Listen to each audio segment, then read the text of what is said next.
ladies and gentlemen, and welcome to the Shelby TV Sports Special. This is our pregame show for tonight's big-time matchup between the Eisenhower Eagles and the West Bloomfield Lakers. And I'm Tim Meyer along with Stephen McDonald. And Stephen, the Lakers are 8-1, or 7-1 rather. Yeah, you're right, Tim. 7-1 coming into play tonight here from Swinehart Field. Winners of 7 consecutive games. They're probably playoff bound here as we get set to head towards the playoff here in just a few days. The number 5 team, according to MaxPreps.com, in Division I for the state of Michigan. Now, a player that I'll be watching here tonight from Swinehart Field is number 5 in white, Dylan Tatum. He's committed to Michigan State University, the number 9 player in the state of Michigan for the class of 2022. His quarterback here tonight will be sophomore Rick Nance. He's a dual threat guy, something that the Eagles defense has seen here a ton this season playing in the MAC Red division, and he'll have a ton of receivers that he can go to, one of which is running back Dylan Tatum out of the backfield here tonight. And this Eisenhower Eagle team that is going to face them tonight have faced talent like the Stevenson Titans, the Romeo Bulldogs, the Chippewa Valley Big Red. So they're used to playing big-time talent and big-time teams. The Eagles, of course, fallen on a little bit of hard times this year at 1-7. Have brought up a few players from the JV. Tonight you're going to see Ethan Barker, their star player, possibly play a little bit at quarterback in a Wildcat situation. Everybody who played last week is healthy, so Stephen, I think we're in for a good matchup. This is a good chance for the Eisenhower Eagles to measure themselves up against the top elite team. We'll be back with more football right after this. What rhymes with great? Participate. Where does greatness start? Here, in the classroom. On the diamond. In the pool. On the field. Where will your greatness take you? To better grades. To more friends. Yeah! Be great. Participate!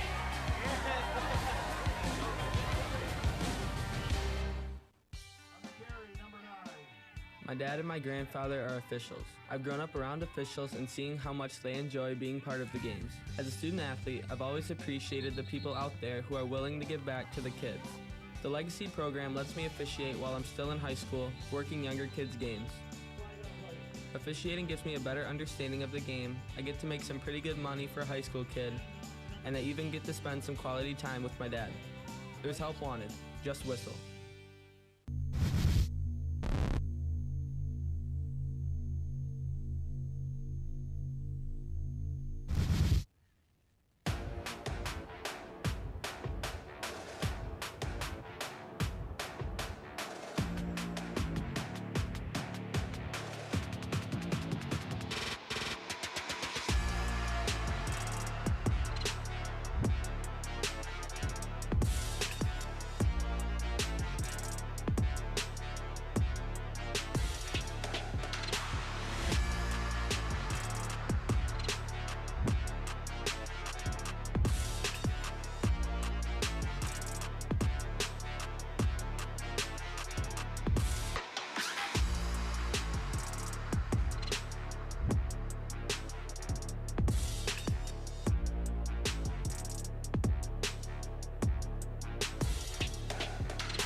a great job.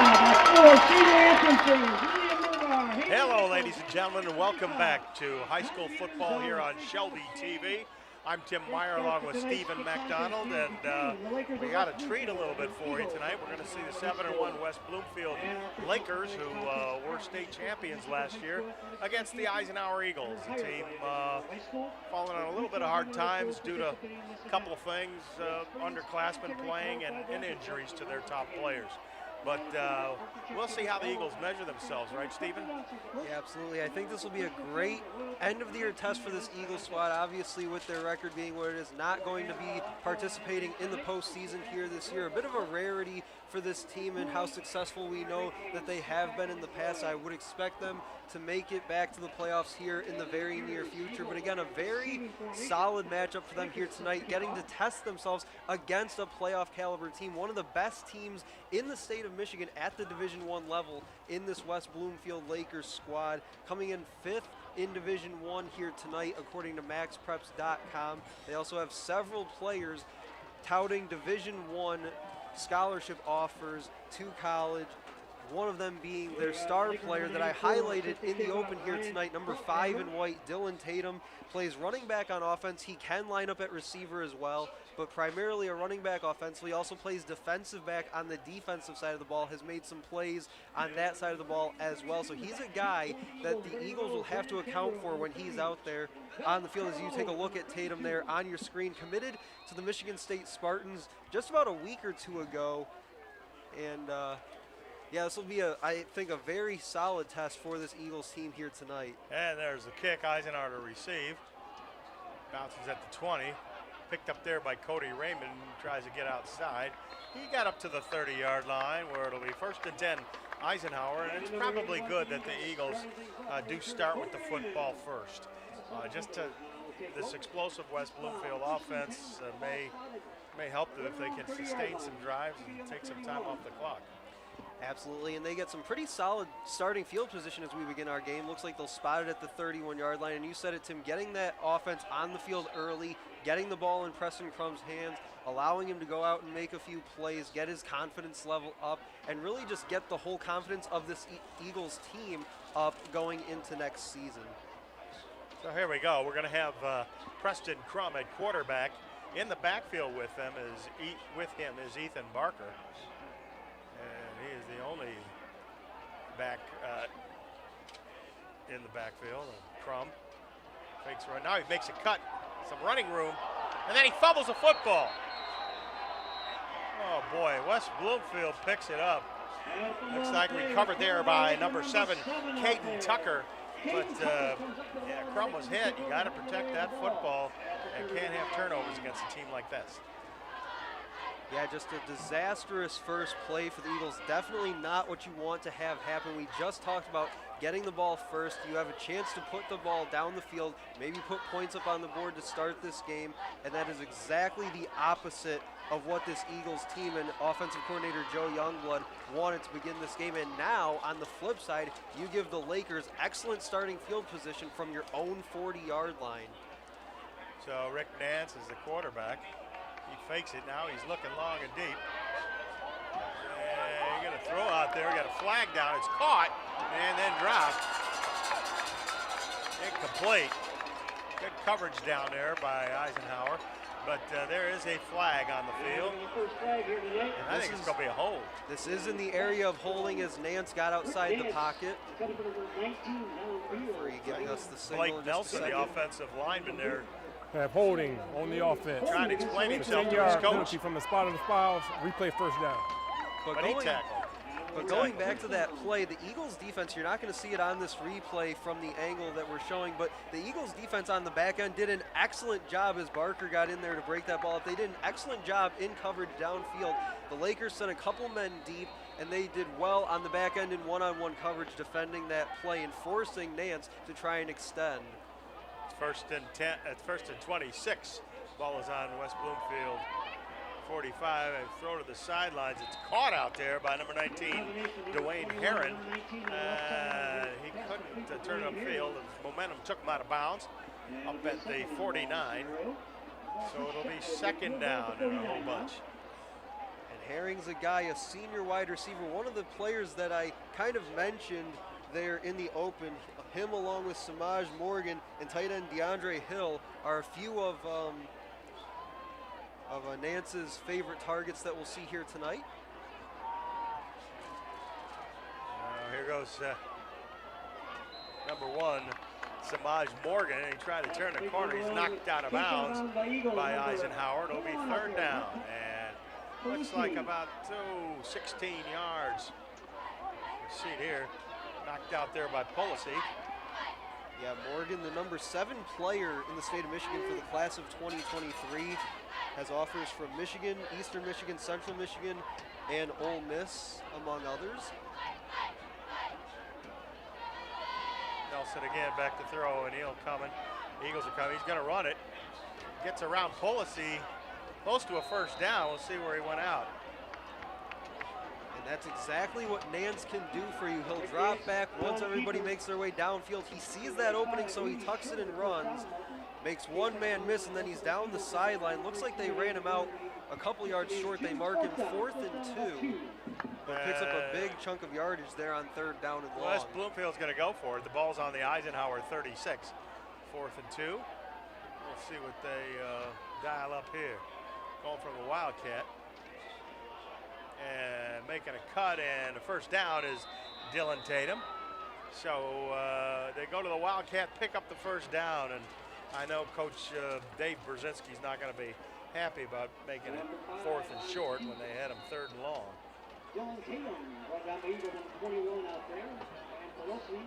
And that's a pretty easy play call there on 4th down. Just give it to your star running back. Give him some blockers in front and just push your way ahead for a few yards to pick up that 1st down.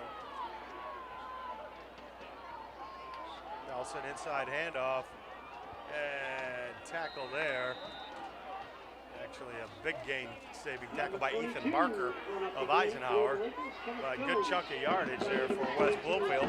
They get 6 on that play. Yeah, they bring the man in motion. That was Jameer Benjamin. They go handoff up the middle. Looks like 22, Kenneth Jones III. And again, they pick up a good chunk of yardage. Benjamin again. Eagles look like they got it covered, and they do. Cody Raymond had him back there. Now the ball's out. Fumbled out of bounds. And a big break for the Lakers there. This time they bring Cody Raymond Benjamin in motion. This time they hand it off to him instead of the fake, and just getting that hand in there, punching that ball out cleanly. Just couldn't get to it until it fell out of bounds. It's 3rd down and 2. The Lakers are going to go with the Wildcat again. Tatum, their best athlete, is back there to receive the football from the center.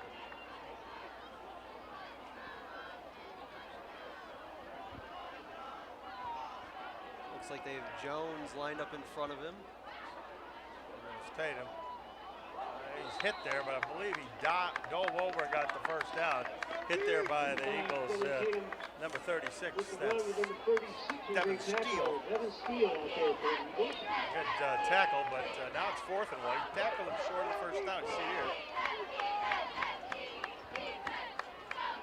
4th and 1. Again, Tatum back there. Has the football. Heads up the middle. Got a little bit of running room. He's down to the 10. He's tackled there by Nate Myers. It didn't look like he had much of a hole there initially, but was able to just shoot through that gap as we take a look at the replay. Yeah, not a ton of room there through that hole, but able to make a few cuts and get up the field, able to get that 1st down pretty easily. So it's 1st and 10 from the 11-yard line of Eisenhower. He's going to try to take it himself. Pulls us quickly on him. He maybe got a couple of yards. And Nance may only be a sophomore, but we mentioned he's a dual threat guy. We've seen him run the ball already a few times here on their 1st possession for the Lakers. And definitely, at least on my first impression, looks like he's very tough to bring down, especially in the open field. Now it's 2nd down and 8. We got a timeout here.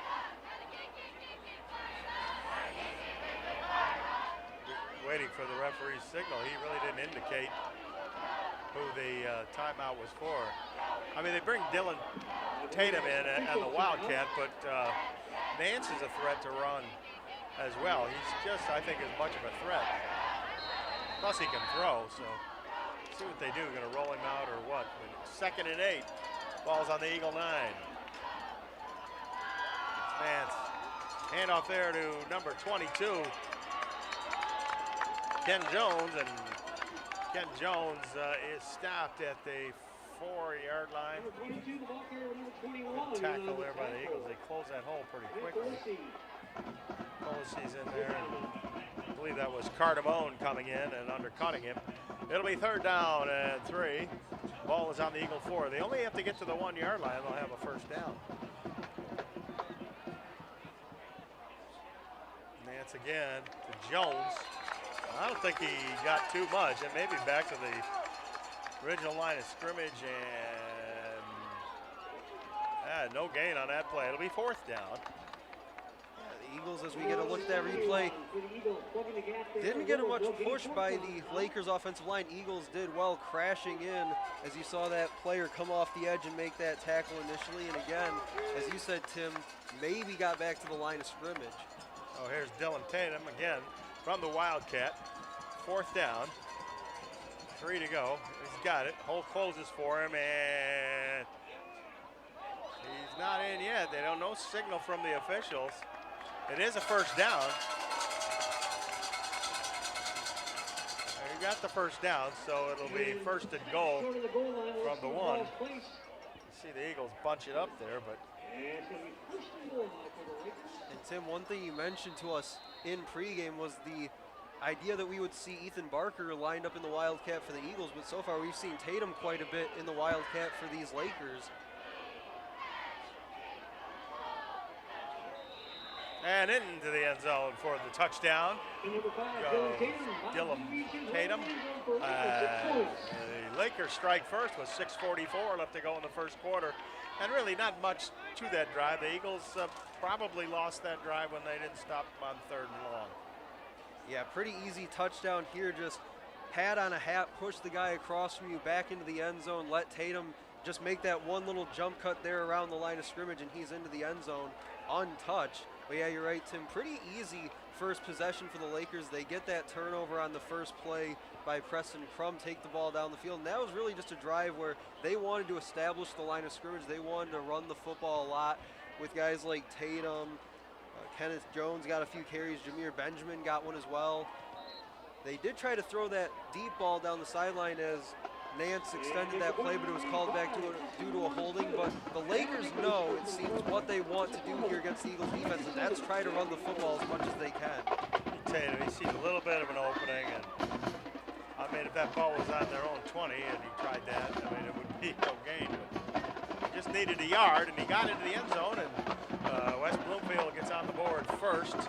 Not actually a bad drive for the Eisenhower Eagles defense, as they almost came up with a football as the ball was punched out of, I believe it was Nance's hand, and almost got the football back. But they have to sustain the drive. You can't fumble on your first play from scrimmage and expect to beat these guys or even be close.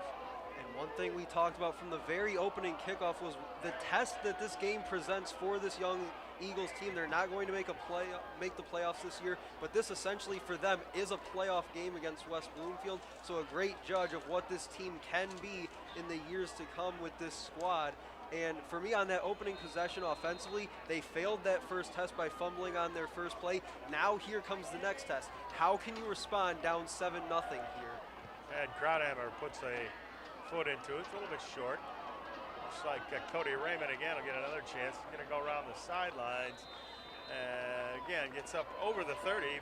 Better field position than the first time. It'll be 1st and 10. Eisenhower just over the 30-yard line. Raymond got them to the 31-yard line on the opening kick. This time gets them back to the 30, so we'll see if they can have a little more success than on that opening possession. Yeah, I don't know. Crumb's told probably not to carry the ball. Or told not to fumble again.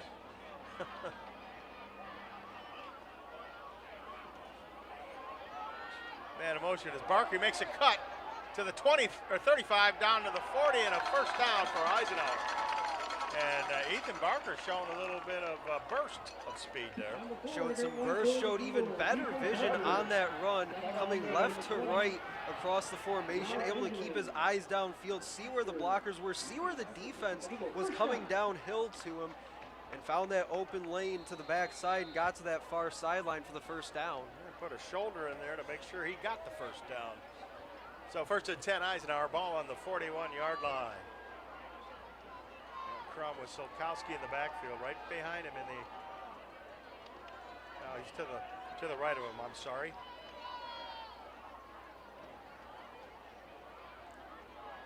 Crum back to throw, fires out, and passes way off to Barker, goes incomplete.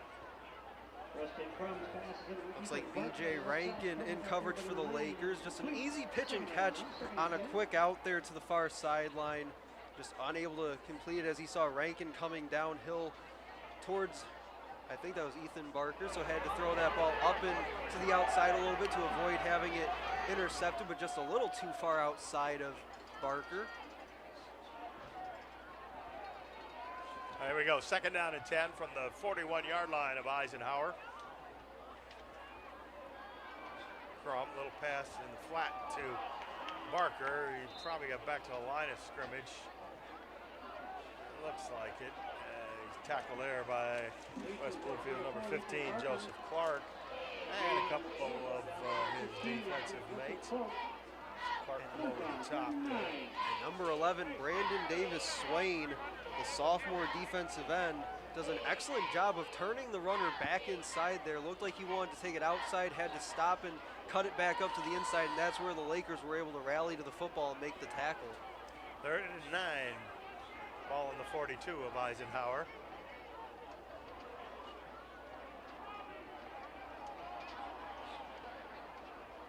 Bloomfield comes. Crum gets out of it, throws to Barker, and he's got the first down. Tackle there by number 24, Bryce Rowe, but not till Barker gets the first down. And that's the maturation of a young quarterback. Crum just a sophomore, but he's played a lot of football here in the early part of his Eagles career. And that's the kind of play that you want to see out of an upperclassman quarterback, where he keeps his eyes downfield, looks for the open man, the pocket's collapsing, but he steps up, he doesn't panic, and he makes that throw for the first down on 3rd and 9. So it's 1st and 10 Eagles, ball on the West Bloomfield 48-yard line. 4:47 left to play here in the first quarter.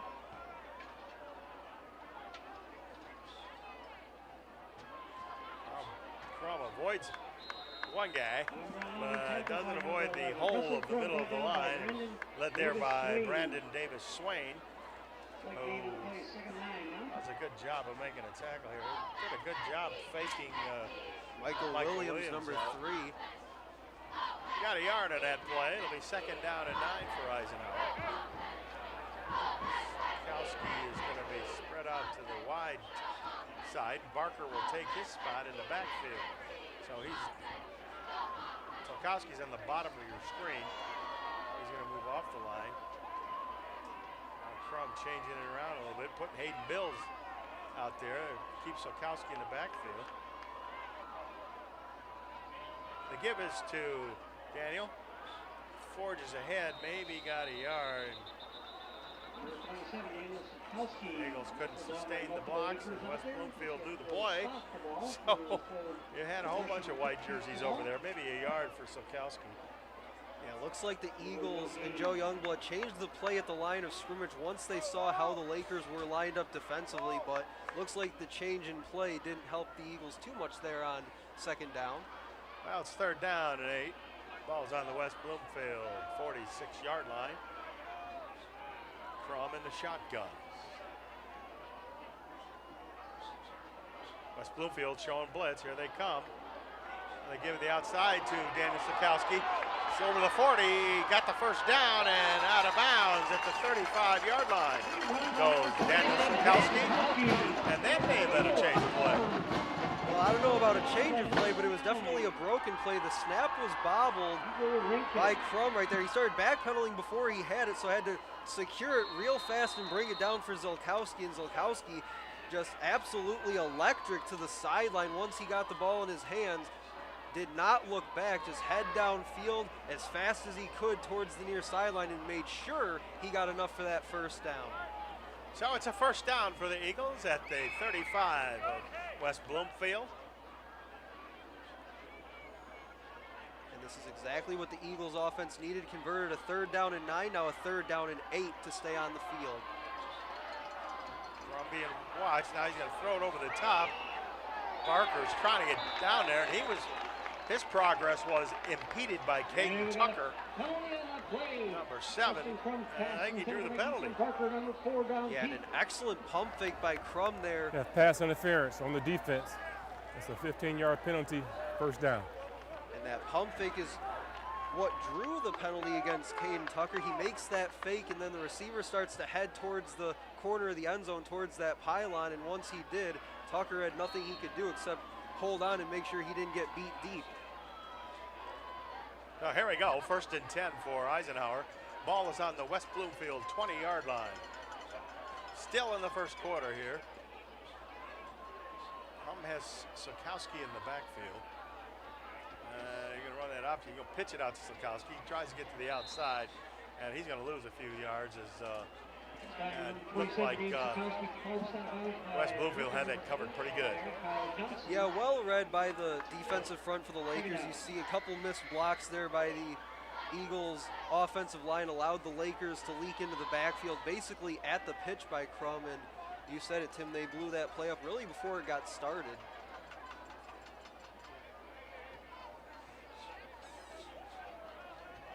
Second down and 13 now. Crum from the shotgun here. Ball's back to the 23-yard line of West Bloomfield. Lakers had one man deep at safety. Barker's got it. He's down over the 15, close to a first down. Might be a couple yards short. He will be. A nice play. They've done that play twice. And when you have that single deep safety like the Lakers did there, you put your corners in one-on-one coverage there. They find Barker working against Caden Tucker, who was called for the pass interference just a few plays ago. That's a matchup they seem to like so far in the early going.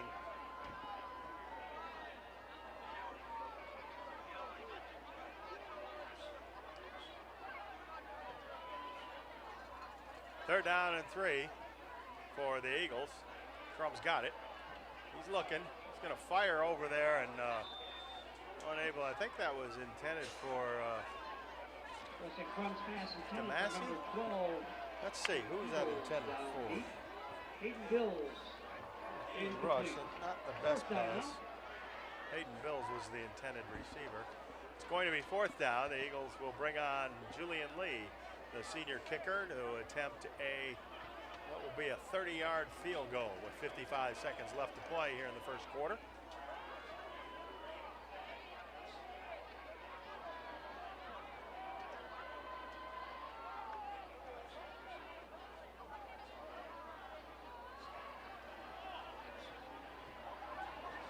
High snap.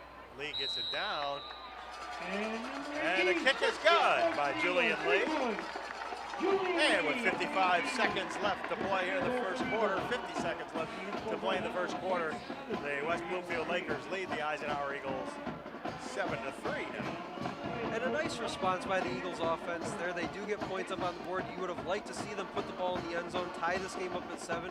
But anytime you can come away with points on a possession, you have to feel pretty good about it. They did get the ball into the red zone. Again, you'd like to see them get a touchdown there. But one thing I'll keep an eye on is the secondary for West Bloomfield went to that single deep safety look. Apparently they like the matchup they have one-on-one with their defensive backs against these Eagles receivers. That'll be something that I'll pay attention to with quarterback Preston Crum the rest of this game. Well, Preston Crum and Ethan Barker did a good job of making that drive happen.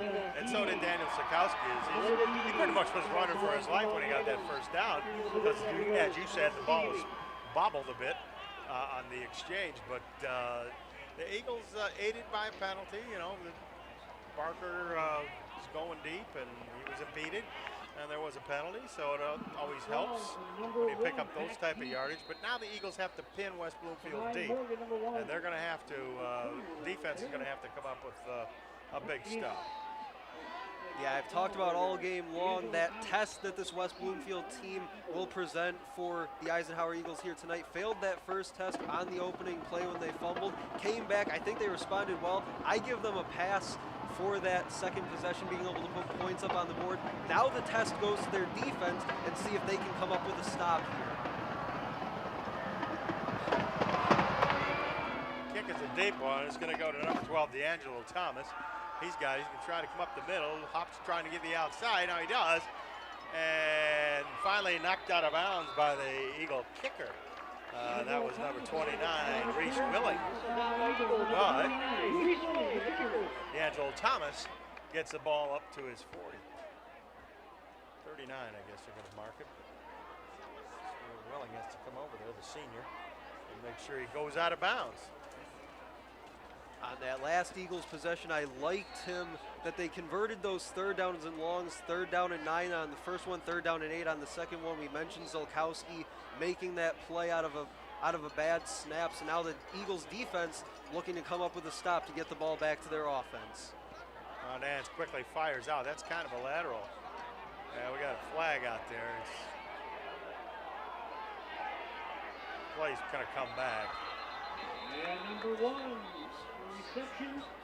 But I love the effort by Samaj Morgan, the junior wide receiver, on that little toss to the outside, just sprinting downfield and carrying some Eagles defenders with him. As you said, Tim, the play probably coming back, but still a great block in the back effort. on the offense. It'll be a 10-yard penalty from the spot of the foul. Replay first down. That's going to move him back. 10 yards. We're going to see where the spot of the foul was, but you'll see it here. You'll see this block in the back right there. Yeah, right out on the edge. That's one of those key blocks you need to make on a play like that to be able to allow Samaj Morgan to get downfield, and probably not a block that needed to be made as it looks like the Eagles defender overran the play a bit. And again, a big test for the Eagles defense as the Lakers well behind the sticks. There goes an answer throw. Looking long and deep. Got a man down there, but the pass is way off. It was intended for DeAndre Hill, but the pass was a little bit off. Hill really didn't have a chance to catch it. And Hill is a big body receiver, plays tight end for the Lakers, 6'4", 210 the tight end is. And you see on the deep ball, the Eagles again doing well on the back end to defend one-on-one. Looks like they had a little bit of help on Hill there. Also had two receivers, looks like running the same route for the Lakers, as number 19, Dwayne Herring, was also in the area. There goes Nance, back to throw, fires out there, caught out there.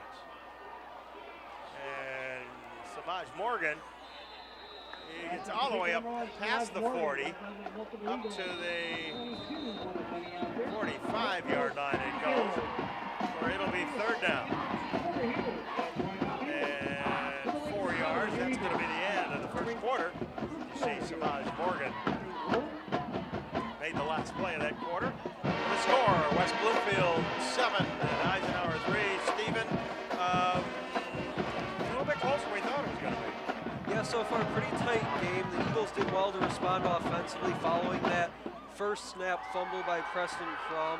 I think now the defense needs their chance to step up and make a play, as the offense responded with that field goal drive just a few minutes ago. Now the Eagles defense, with 3rd and 4 to start the second quarter, has a chance to get that stop, get off the field, and get the ball back to their offense with a chance to at least get a few more points on the board to make it a closer game, if not take the lead. Let's see, yeah, they first got to get on the right side of the field. Now we're set to go here to begin the second quarter. 3rd and 4. Nance fakes a pass and then runs it. He's stopped there by the Eagles. Undercutting him is number 71 for Eisenhower, Tom Judkins. But not before Nance picks up the first down to the Eisenhower 49. And that's a great play call by the Lakers on 3rd down and 4 to get the first down. They've run a play similar to that to Samaj Morgan, just throwing that ball out wide, letting him go make a play. This time they fake it to him and have Nance tuck it and run for the first down. Excellent play call. Nance now, he wants to go deep. Looking back there, it's picked off. Then it cut him off.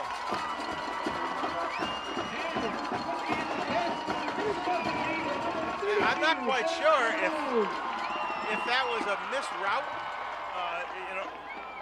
route run. We'll see it. Well, you'll see they have one-on-one coverage down the sideline. He has his man a few steps behind the Eagles defender, but what he doesn't notice there, what Nance doesn't notice, is the safety flying over the top to come play that ball. So just throws that ball up for his receiver, but never really checks the safety coming and just throws it right into his stomach. So Bennett Cardamone with a big play. Let's take a look at it. I think the ball was even maybe underthrown. If he had more arm on that, maybe got it down to the 10-yard line, his receiver may have had a chance. But good play by Bennett Cardamone to watch for the football.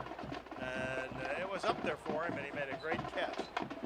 Yeah, it really looks to me on that play like Nance just takes the snap, already knowing pre-snap where his receiver is going to be. He's throwing it to a spot on the field. The problem is his receiver never gets to that spot. The safety reads the play well, reads his eyes well, and is able to make that play.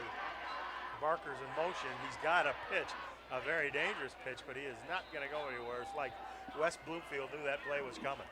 Yeah, every time that the Eagles have run that quick pitch to the outside, the Lakers seem to know when it's going to be there, as they nearly stole the pitch there. Player coming downhill. It looked like they were going to steal it. Looks like Joseph Clark Jr., number 15 in white, was the player getting downhill. Nearly got there. But yeah, every time they seem to have run that play, the Lakers just one step ahead. So it'll be 3rd and 11 for Eisenhower. They lost a yard. It ball's at their 14-yard line, just inside the second quarter. Crum has Solkowski in the backfield. Now back to throw, and that was almost picked off there, knocked down by Michael Williams. And I thought he might try to grab that out of midair. He'd have been in the end zone. Yeah, usually when you see a defender get two hands on it like he did, they'll come down with that, kind of kicking himself there at the end as he wasn't able to come up with it as it falls incomplete. But Williams, Michael Williams II, a very talented player for this Lakers defense, one of the captains this year for this Lakers squad. Oh, here we go, 3rd down and 11. And West Bloomfield looks like they're going to come, and they are coming with the blitz. Crump's got to get rid of it. He throws it over for Barker. Just couldn't wait long enough for the play to go, and Crump is smacked back there. It'll be 4th down. The Eagles are forced to punt. Yeah, I like the confidence, the toughness by Crum to stand in there in the face of that pressure. Tried to get the pass off, maybe had his man over the middle, but looks like he got his arm hit on the follow-through, so that ball just came flying out into the turf. A great stop following the interception by the Lakers defense. Luke O'Neill the punt, and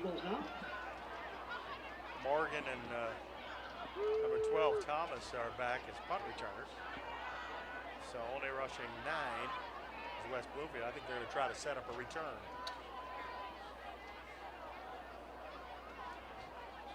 Neal's got it. Puts a foot into it, a little wobbly. And it's going to bounce at the 40. Takes an Eisenhower bounce to the 45-yard line.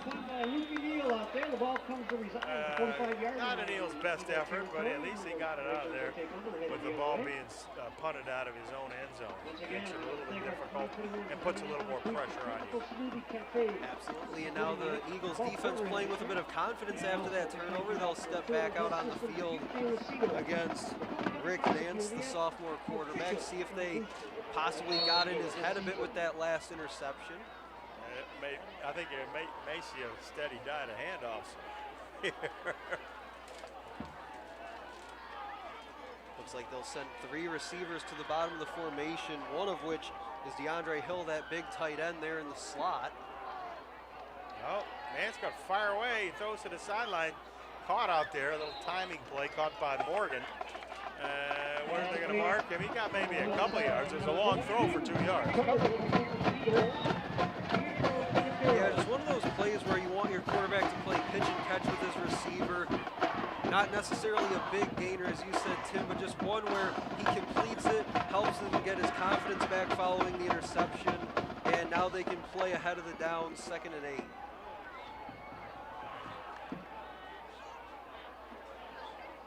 There's a give to Morgan.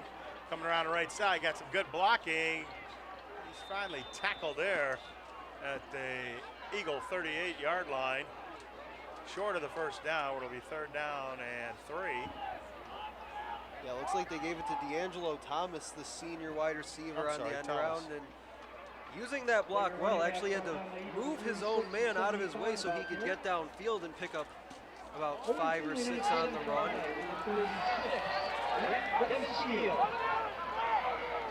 Oh, here we go. 3rd down and 3 from the 38-yard line of Eisenhower. Big to Thomas. Now they give it to big number 22, Ken Jones, and Jones gets a first down as he goes up to the Eagle 32-yard line. Yeah, bring that man in motion again, just like they did on the last play. This time they fake it to him, go handoff up the middle to Kenneth Jones III, and he's able to get the first down, just plowing his way ahead.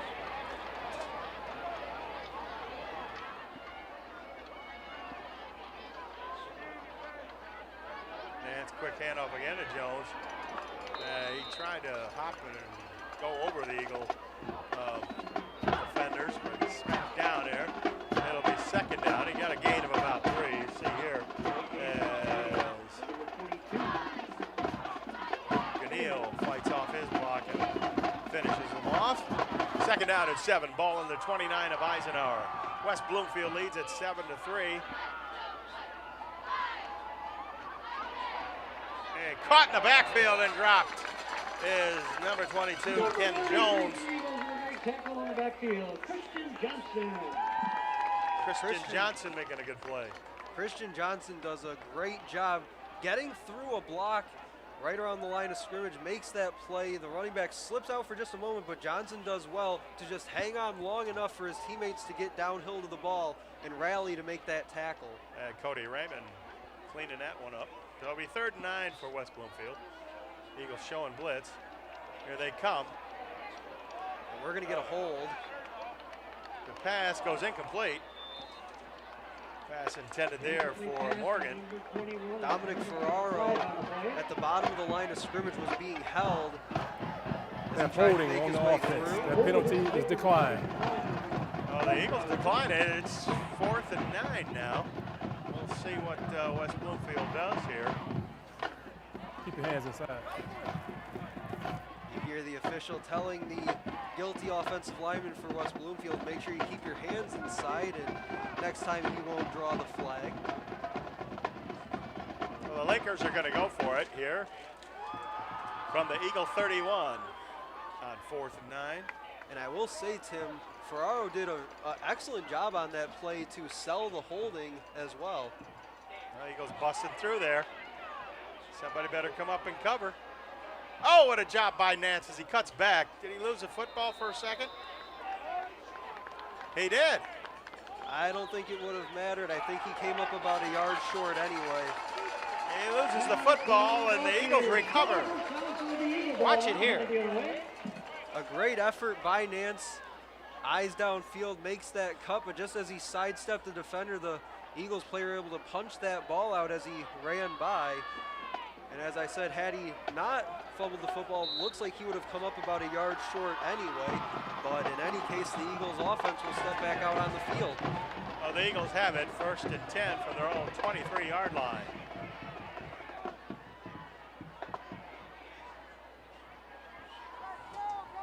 Andrew Krasinski there, taking a short break. Now he's back in the Eisenhower lineup. Hayden Bills in motion. Back goes Crum. Looking over the middle.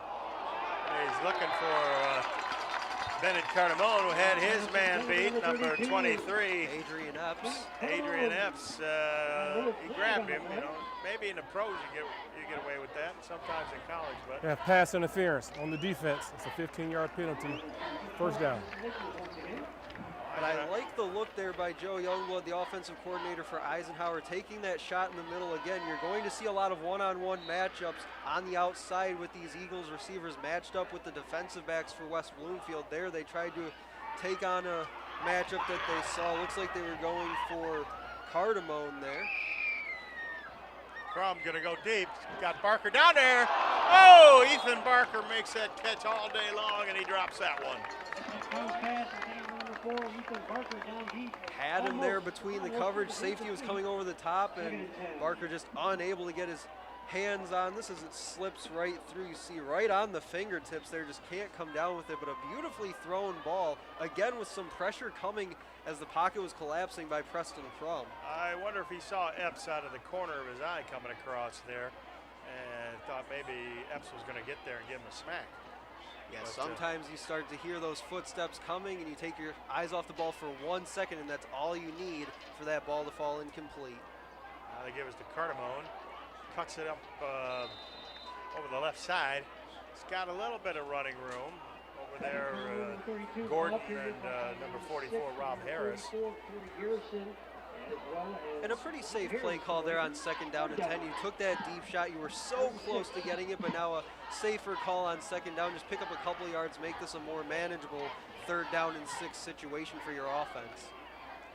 The Eagles are on their own 42 on a 3rd and 6. Crum in the backfield.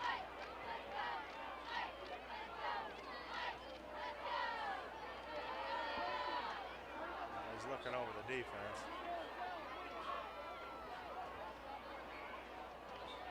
Bloomfield, couple moves. Throw out there to Barker. He's got it. Inside West Bloomfield territory. Tackled there by number 9, B.J. Rankin. It'll be an Eisenhower. 1st down. B.J. Rankin, one of their better defensive players in the secondary, going one-on-one with Barker there. And what a throw by Preston Crum to the outside. Just an absolute rope from the sophomore quarterback to move the chains on 3rd and 6. Done a good job to hang in there. The West Bloomfield Laker rush was coming, and Crum hung in there pretty good. Yeah, Now, something I've been very impressed with him all night with Crum is his ability to just stand in there in the face of the pressure. Took a long look at their defense on 3rd down and found the matchup that he liked. was Crum running the option. He's just going to take it himself because the big number 11, Brandon Davis Swain, was there to pick off any pitch play he would have made to Barker. And he got back to the line of scrimmage. It'll be 2nd down. See it here. And Michael Williams, the second, looks like he makes the play on Crum. But again, they try to run that pitch to the outside with the Lakers all over it defensively, and they maybe get back to the line of scrimmage on that run. 2nd down and 10 for Eisenhower. Ball on the 49 of the Lakers. So Crum is back there with Solkowski in the backfield.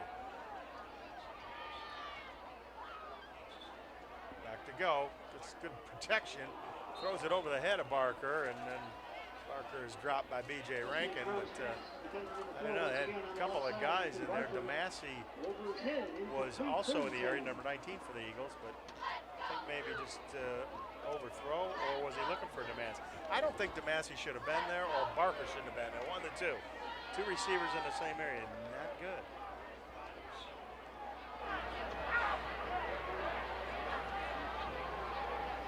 An important 3rd down here for the Eagles offense. They converted a couple 3rd downs on their field goal drive earlier in this first half. We'll see if they can pick this one up here, keep the drive alive, and maybe put some points on the board. Lakers rushing 4. Crum going out of there. He's going to fire downfield. Caught by Barker. What a catch by Ethan Barker. It's a 1st down to the West Bloomfield Laker 34-yard line.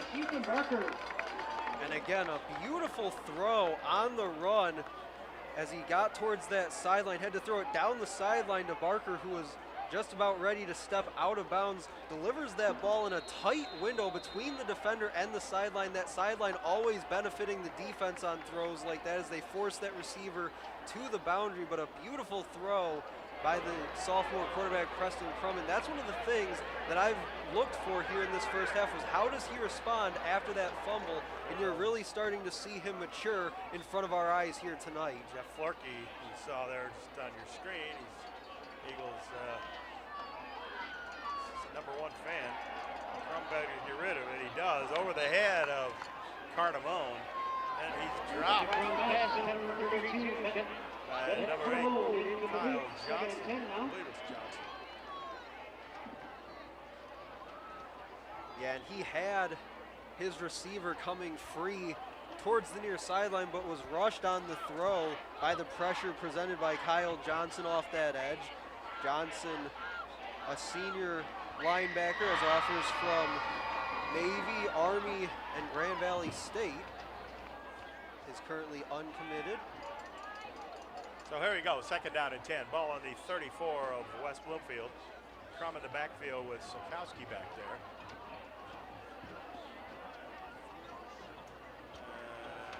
Comes another rush. Crum gets out of it. Now we got a flag down there. That may be against Eisenhower. Yeah, the Lakers continue to load the box, bring some pressure in the face of Crum, try to force him into some mistakes, and putting a lot of pressure on that Eagles offensive line. It'll be a 10-yard penalty from the spot of the foul. Replay 2nd down. But for as much pressure as they've applied to this Eagles offensive front, I've really liked the way that Crum has responded, able to keep his eyes downfield while moving outside the pocket. He's made some really nice throws downfield, as we saw a few plays ago, to Barker along the sideline. So he's been up for the challenge so far here in the first half. Well, the ball's going to be moved all the way back to the Eisenhower 49, where it'll be 2nd and 27, which is a whole lot. That's a country mile in football, in high school football. But you got to get a decent play here to give you a chance on 3rd down. And we did see the Lakers earlier in this half convert after having the ball way behind the chains. Coming again. Crum's going to roll out of it. Look at another penalty flag's going on. That's maybe another holding. Again, Bressa Crum's pass incomplete across the middle. And as we wait to hear on the flag, that's a dangerous ball by Crum, throwing it back across his body the way that he did. It doesn't look like he had a receiver in the area of that throw, but there was a couple of Lakers defenders there, so just a dangerous and ill-advised throw, just trying to get rid of that ball before he was hit. A holding on the offense, 10-yard penalty from the spot of the foul. Replay 2nd down. So they're going to move it back again. We've got 4:13 left to play here, and I know that Jack Kramer ran out of fingers here, but he's telling us it's 32 yards to go. 44, sorry. Ball's on the 32. And on that last replay, looks like he was looking in the direction of DeMassey on that throw, just threw it well behind him on the crossing route. But again, a tough throw to try and make when you're on the run, throwing back across your body the way he was, trying to throw that ball in towards the middle of the field. Now West Bloomfield loading up the box. Crum rolling out. Throw down the sidelines, almost picked off there. Looked like number 8, Kyle Johnson over there.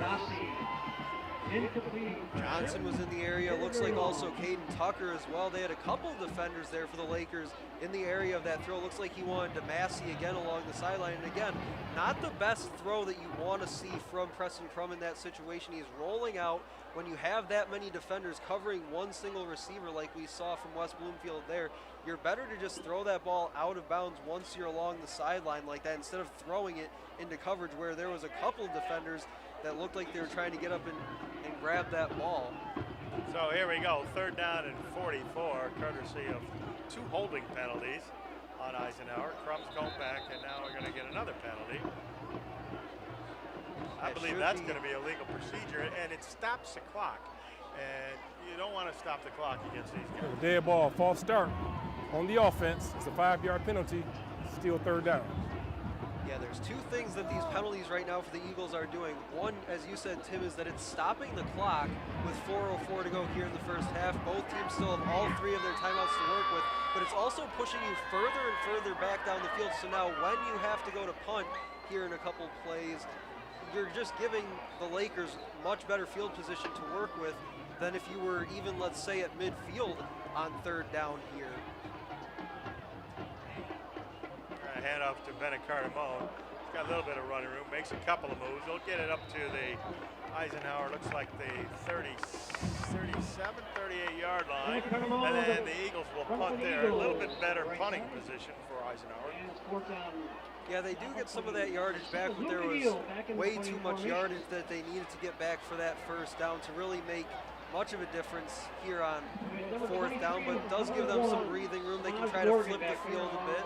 And on that 3rd down and 40-something yards to go, that was just a play where you hand the ball off and really just see what the running back's 40-yard dash time is.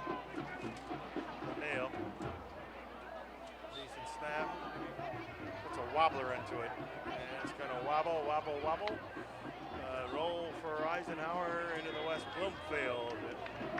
32-yard line.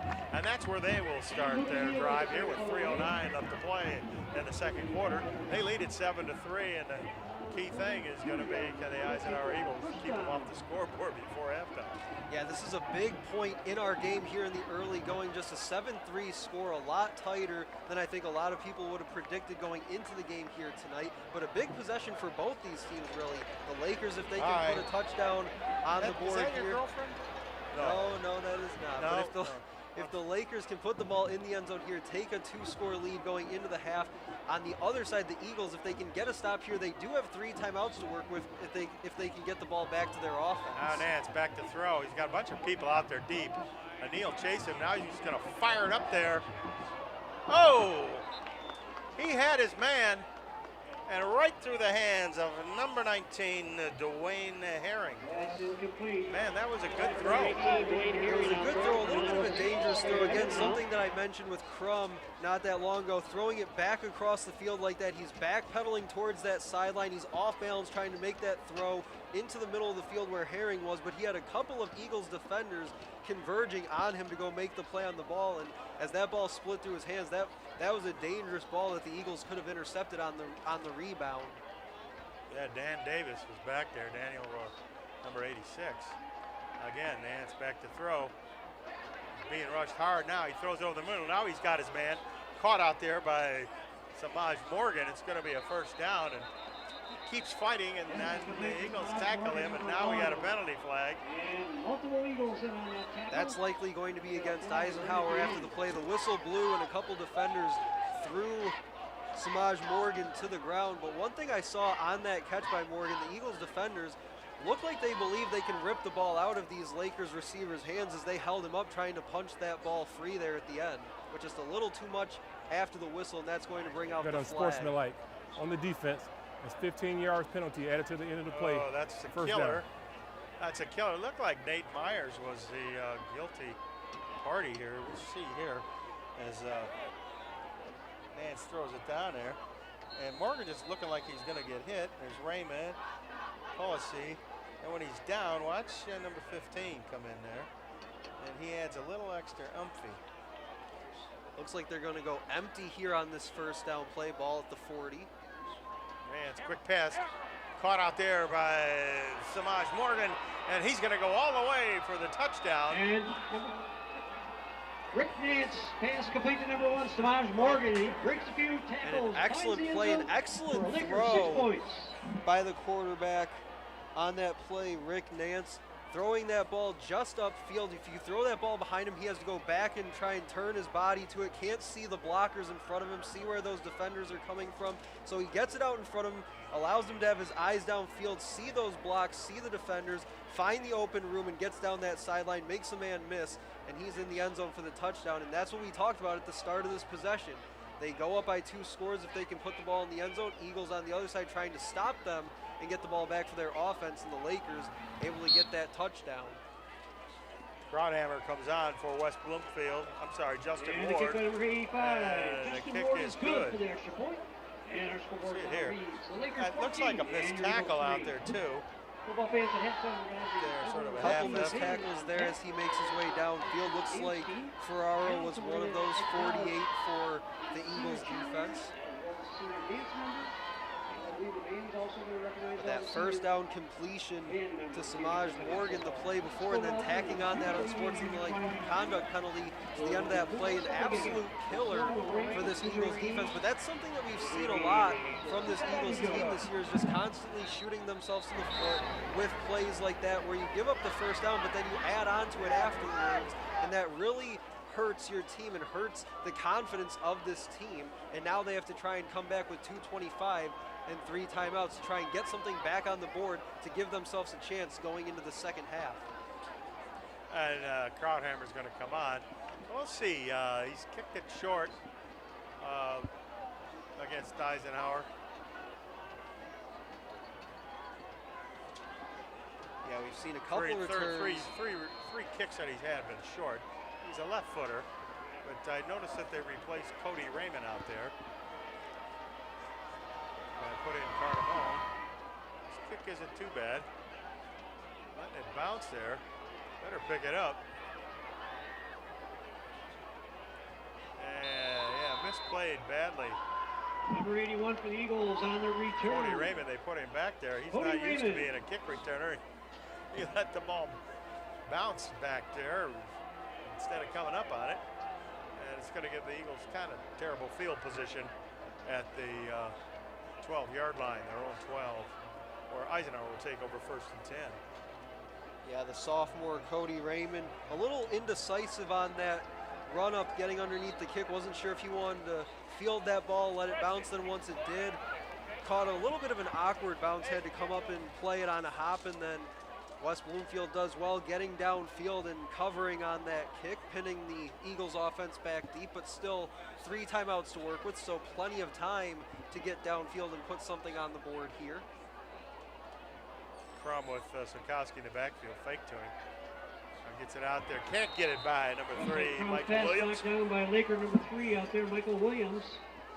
Trying for a bit of a screen pass there for the Hayden Bills, looked like. Michael Williams getting his hands on another pass by Preston Crum, this time following him outside the pocket, able to get his hands up and bat that ball down. The number 14 player in the class of 2022 in the state of Michigan holds 16 offers currently, including Michigan and Michigan State among a few others. Oh, here we go.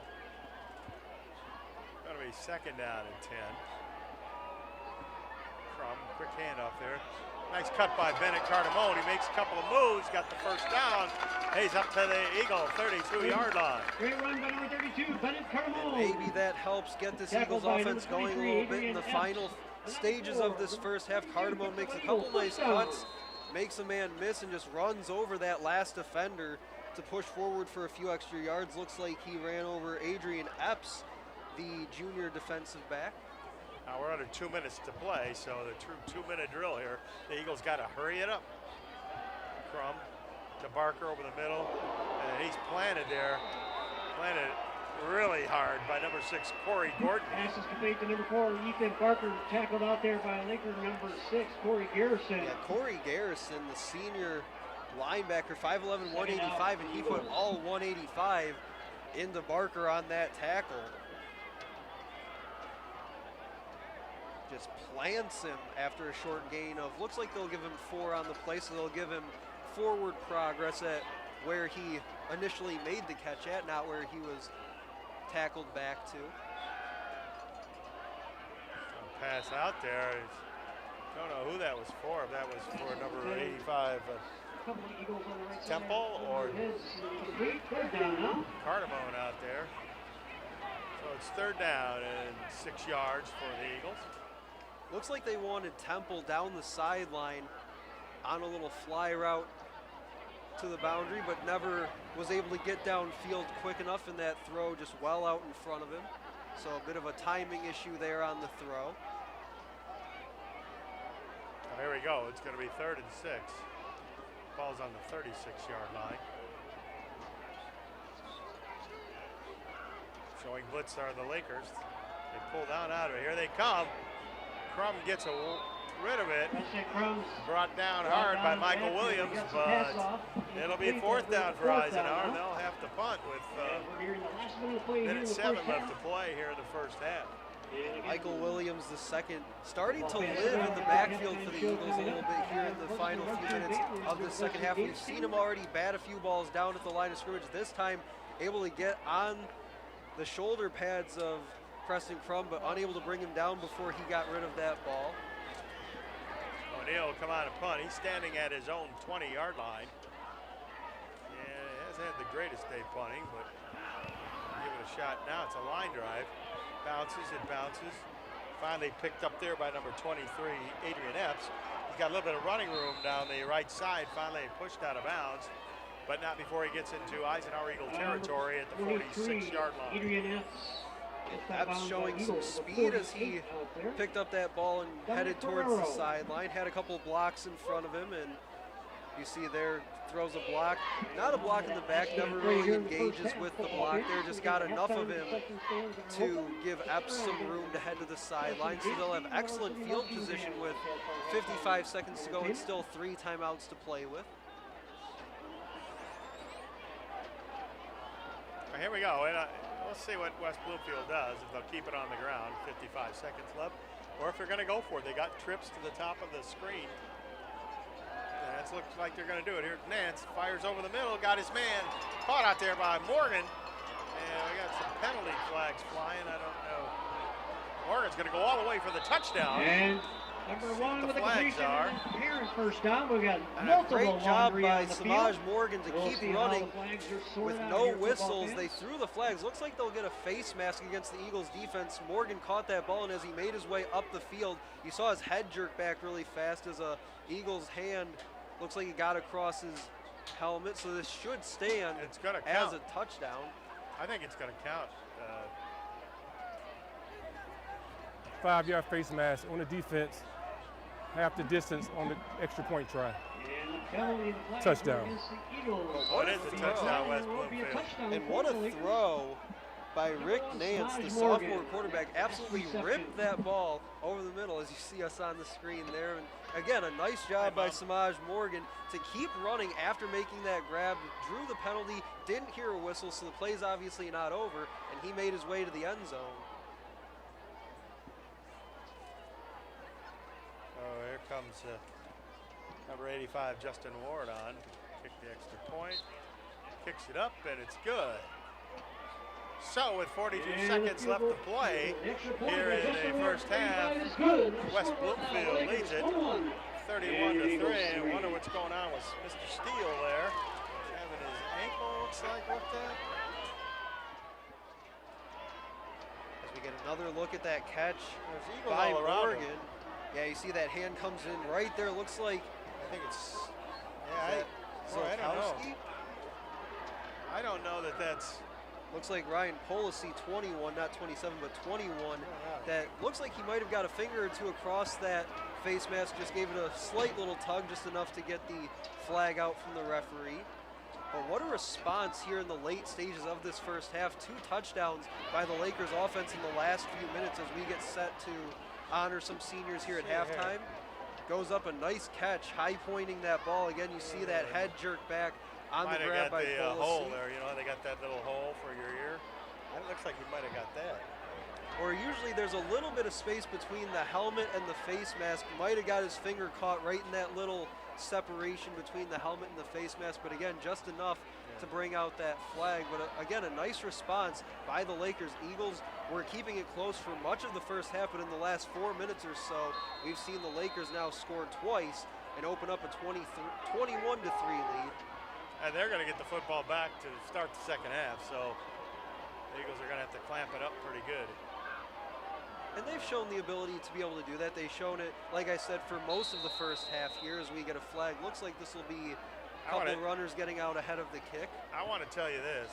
If West Bloomfield is going to start playing top talent, they better cut out their mistakes. That's just a no need for that mistake right there. They better get tight. You play a Stevenson or a Romeo or Chippewa Valley. There's a guy that was, and they are punishing him. I think offside running there was number 45, Seth Wiseman. He had a little jump on that, was offside. But those type of mistakes you can't make. And I don't believe you're going to be able to throw the ball up either against top-notch team. Yeah, West Bloomfield comes in number 5 in Division I for the state of Michigan, according to MaxPreps.com. And we talk a lot throughout the year about the teams the Eagles face, teams like Chippewa Valley, Dakota, Romeo, some of those other top teams in Division I in the state of Michigan. But on the other side, West Bloomfield sees a lot of those teams as well. They've seen teams like Clarkston, Rochester Adams, another team. So both these teams very familiar with some of the top teams that this state has to offer. Daniel Sikowski eventually grabs the football, and he's dropped right there Sikowski, by number 27 on the 33, return. Mazlaya Spahn.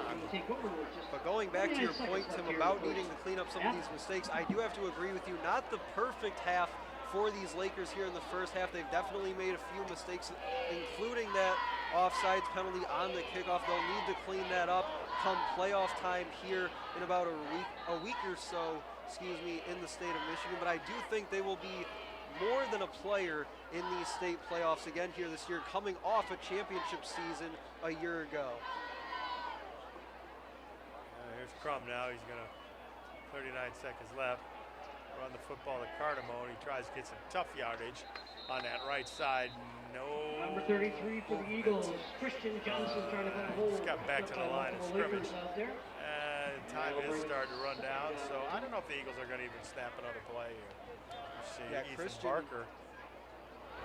Christian Johnson gets the run for the Eagles, as looks like one of their top runners, as you said, Tim. Ethan Barker getting checked out on the sideline, and looks like the Eagles will just send this thing to the half, and West Bloomfield set to get the kickoff to start the second half of play. And that is going to be the end of the first half. With the score, the West Bloomfield Lakers 21, the Eisenhower Eagles 3. We'll be back with more football right after this. What rhymes with great? Participate. Where does greatness start?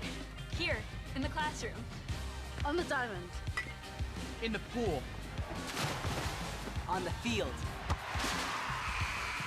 Where will your greatness take you? To better grades. To more friends. Yeah! Be great.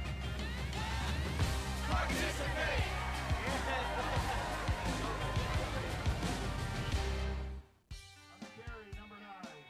My dad and my grandfather are officials. I've grown up around officials and seeing how much they enjoy being part of the games. As a student athlete, I've always appreciated the people out there who are willing to give back to the kids. The Legacy program lets me officiate while I'm still in high school, working younger kids' games. Officiating gives me a better understanding of the game. I get to make some pretty good money for a high school kid, and I even get to spend some quality time with my dad. There's help wanted. Just whistle. Michigan State, and for her career, she's undecided to smoke. Carly Mucciolo. Our next cheerleader senior is Emily Holt. Emily's with her parents, Kelly and Keith Hoyt. She is intending to go to Grand Valley State as well and study early childhood education. Emily Hoyt. Next up, we got Genevieve Frechette. She's with her parents, Amy and Mark Frechette. She also intends to attend Grand Valley State with a career in biomedical science. Next up, we got Jacqueline Cromer. Her parents, Catherine and Carl Cromer, and she attends Michigan State, and her career is ultrasound tech. And our last senior is Natasha Miloselovich. She's with her parents, Susan and Don, and she intends to attend Oakland University with a career in engineering technology. Congratulations to our 7 cheerleader seniors.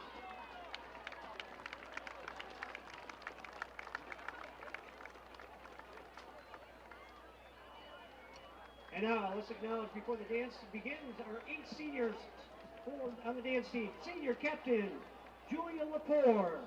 Senior captain, Kennedy Butterfield. Senior captain, Molly Youngblood. Senior, Emma Dewhurst. Senior, Alexandra Husky. Senior, Karina Boucher. Senior, Lucy Strimo. And senior, Juliana Piccinini. Congratulations, girls. And now, your Eisenhower Varsity Dance Team.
team.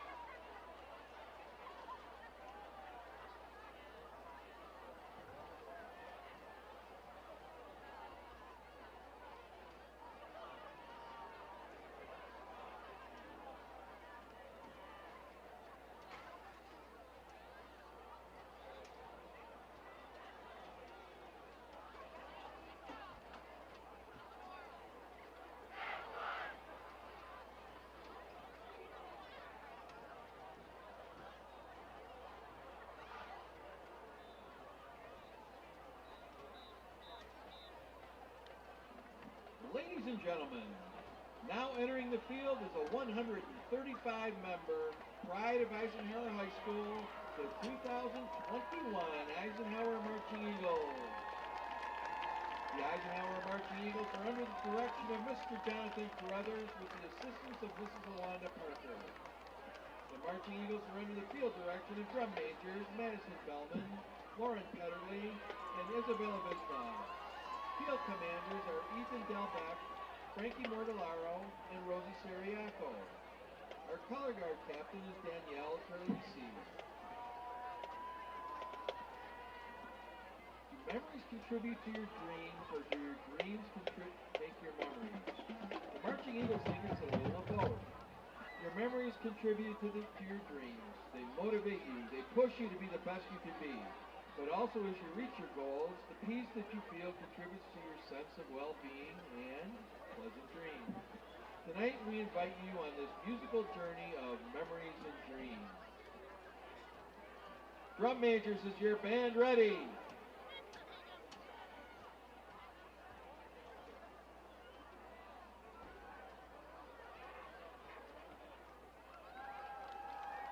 The field is yours for tonight's performance. Memories are not always good. A breakup or a friendship ending is generally not a fond memory for anyone. But the result can make us emotionally stronger and teach us to treat each other better. The American band, Fall Out Boy, tried to capture that feeling in its 2007 hit, Thanks for the Memories.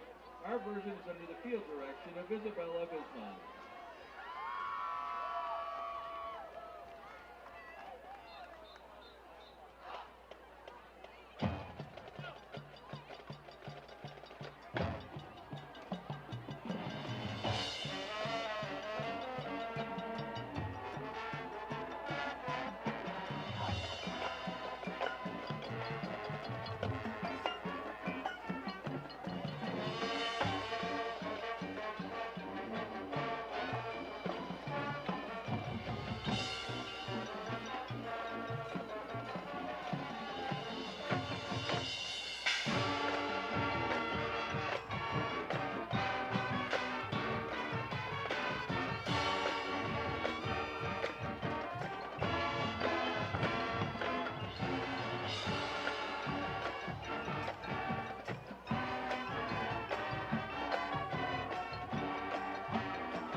our students know, September came with the anticipation of realizing their dream during the start of another school year. New experiences, new classes, new teachers, and new friends. It's a time of celebration. The song September has been called the happiest sounding song ever made. Our version of this 1978 hit from Earth, Wind, and Fire is under the direction of Madison Bellman and features brass players Divya Bartley, Rosie Sariaco, Alex Cholek, Molly Tepper, Celeste Hall, Sarah Weir, and Jonathan Kenward, along with the award-winning Eisenhower pit and drumline.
We would now like to recognize the senior members of the Marching Eagles and their dedication to the band over the years.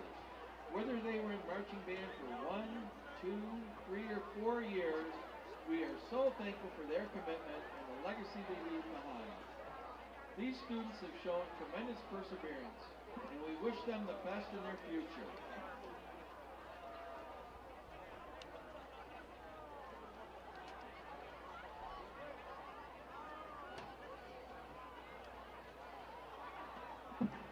Madison Bellman, drum major. Anna Bernardi, clarinet section leader.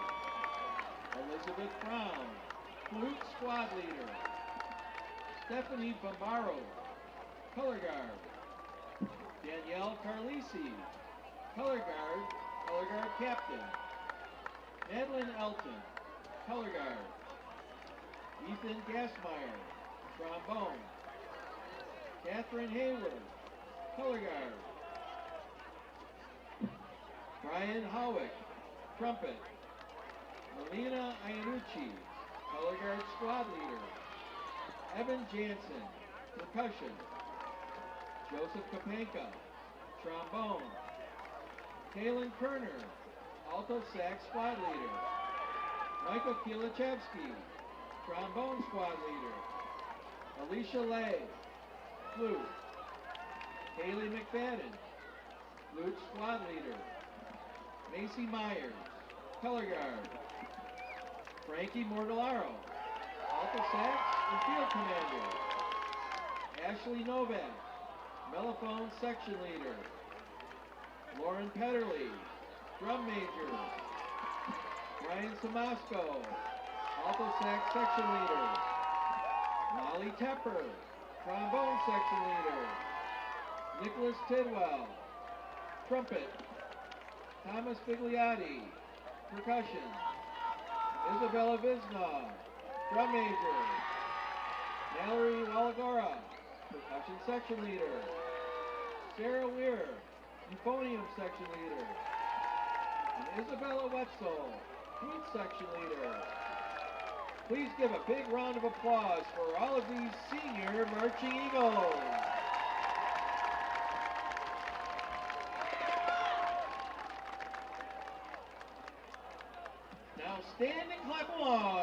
is your Eisenhower fight song, led by the senior class.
Let's hear it one more time for the class of 2022.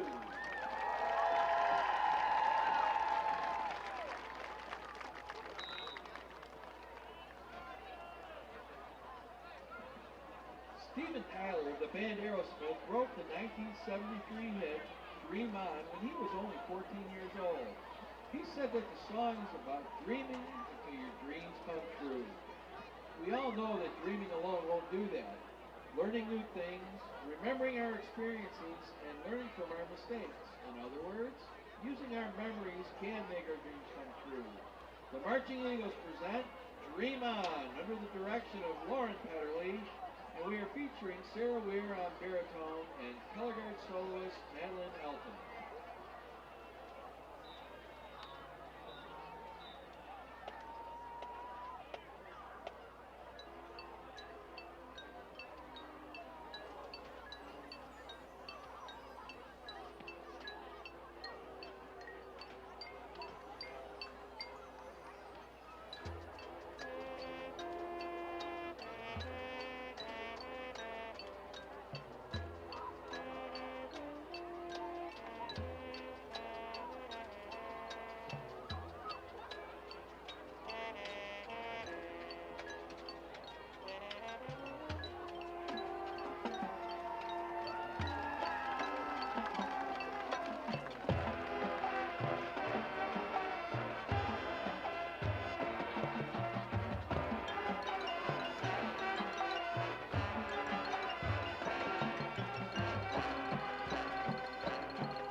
Let's hear it for the 2021 Eisenhower Marching Eagles.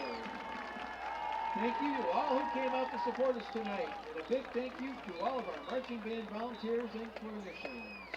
We would also like to thank the Eisenhower Instrumental Music Boosters for their continued support. We hope you've enjoyed the sights and sounds of the 2021 Eisenhower Marching Eagles.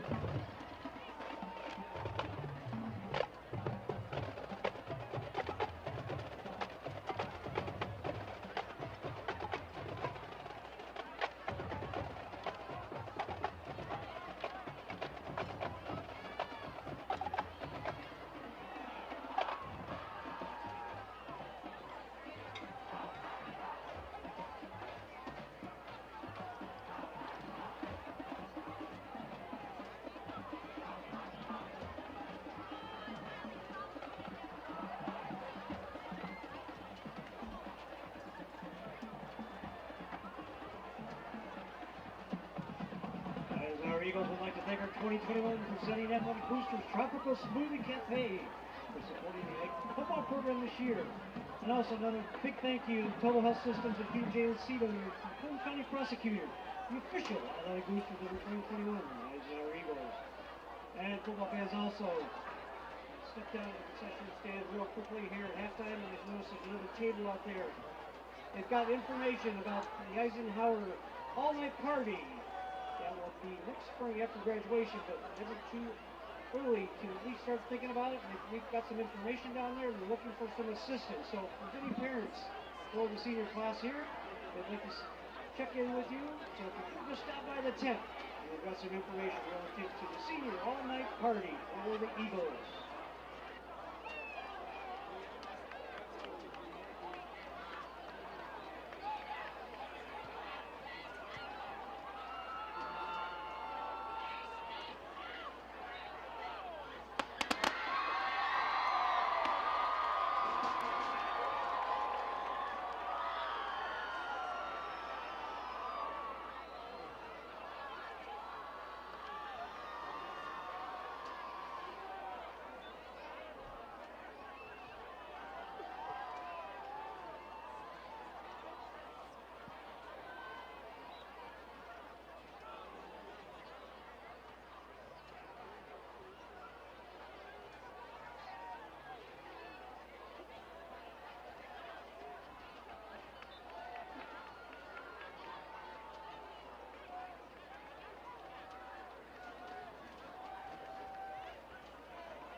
Didi, if you're in the audience, got some lost and found items up here.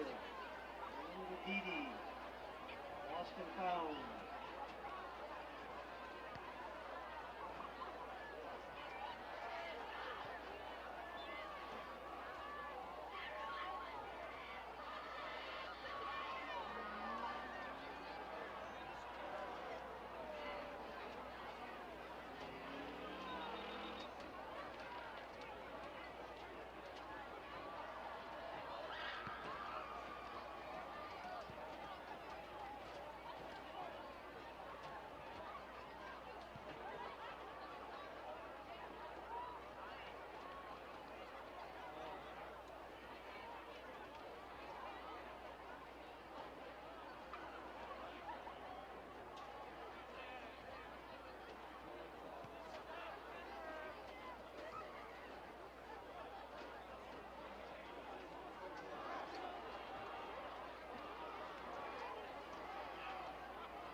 Once again, football fans, just a heads up, and as a reminder, I know I announced earlier, but the Eisenhower varsity soccer team won the other night, so they advanced to the finals.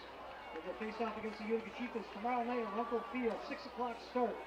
Your Eisenhower varsity soccer team, good luck, guys.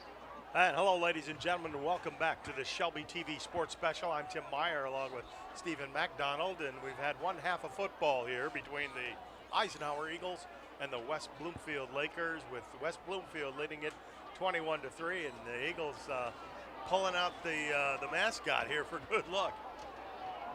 Yeah, pulling out all the stops here in the final game of the regular season for both these teams. West Bloomfield bound for the playoffs, as we'll find their path to the championship game, as they are the reigning state champions in Division I high school football here in the state of Michigan. We'll find out their fate on Sunday evening, but some highlights from that first half of play. Eagles were in it, Tim. We talked about there at the break. They were in it for much of that first half. It was just the last 4 or 5 minutes of that first half that really started to slip away from them, as quarterback Rick Nance, the sophomore quarterback for West Bloomfield, started to make some plays down the field in the passing game. We see one of those passes there to Samaj Morgan. He breaks it out for the big touchdown score. That was the first one there to put them up 2 scores and then goes right back to him, draws the face mask penalty, but no whistle, so he keeps his feet moving and finds his way back into the end zone. A couple scores there in the first half by the junior Samaj Morgan, the wide receiver. So the Eagles find themselves in a bit of a hole, but still not out of it yet, as we're just moments away from the start of the second half, and West Bloomfield will receive the kick to begin quarter number 3. Yeah, it's unfortunate. The Eagles down 21-3. They're going to have to kick off in the second half to the West Bloomfield Lakers. And we'll see how the Eagles come out of this locker room. I do not see. With number 12 and number 1 back deep. Samaj Morgan, number 1 and 12. Well, there he is. I do see now Ethan Barker is on the sidelines for Eisenhower. Whether he'll get in, we don't know. He was playing the defensive back for the Eagles, but we'll see if he gets back in the game. He is their real true star player and a senior. Yeah, in that first half, late in that first half, we saw Barker being attended to on the sideline, as well as 36, Devin Steele, the sophomore. I see him as well down there on the sideline with his helmet off currently, but we'll see if he makes his way back on the field here in the second half for the Eagles.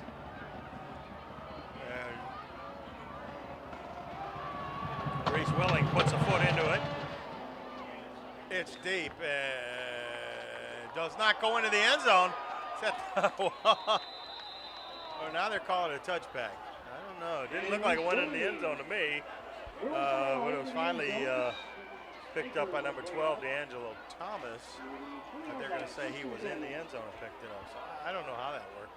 And what a gamble by D'Angelo Thomas, the senior wide receiver. Looks like he wanted to let that ball roll in. It kept rolling, but that was kind of like a bunt down the third baseline. That third baseman lets it roll, but it just stays fair. And on that roll by Thomas, that ball just never crossed the goal line, but apparently the official said it crossed just enough to make that a touchback.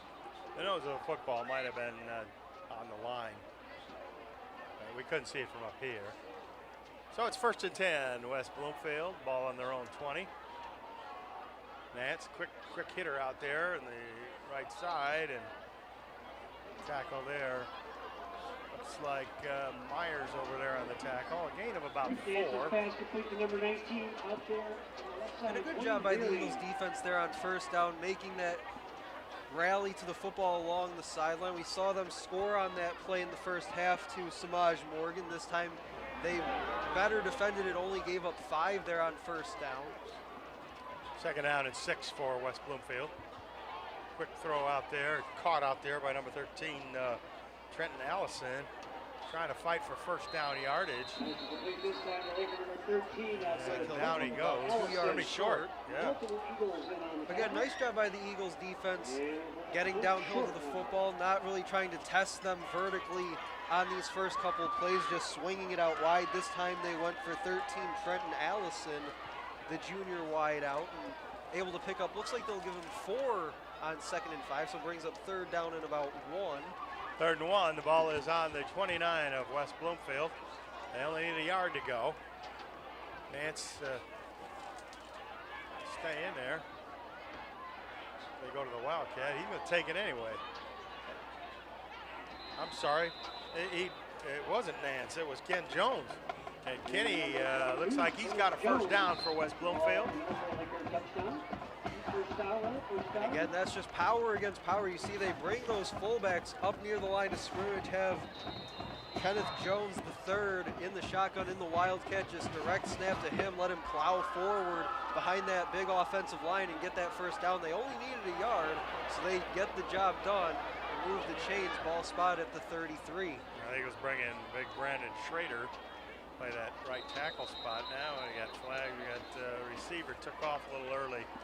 Right down there in front of Mr. Referee. And that was got a false start on the offense. Deontay Pippin Jr. 5-yard penalty, still first down. And now it'll be 1st and 15, back 5 more yards. And another thing we talked about there in that first half, especially late in that first half, was some of the unforced errors, some of the penalties by this West Bloomfield team here tonight. And that's something they'll need to clean up as they head towards the playoffs here in a couple of weeks. Fake handoff, Nance to the side. It goes incomplete. Not a, it looked like the receiver, they got confused who was going to catch it, who was going to block. Well, that play was blown up nicely by the individual play of Bennett Cardamone, just shoving that blocker back into the backfield right in the area of that pass, as you see him just shoving the receiver back into the space of that pass, and really threw off the timing and the spacing of that throw, and that's why that ball fell incomplete. Second down, 15. Now Nance being rushed, he's going to fire it out there to safety valve.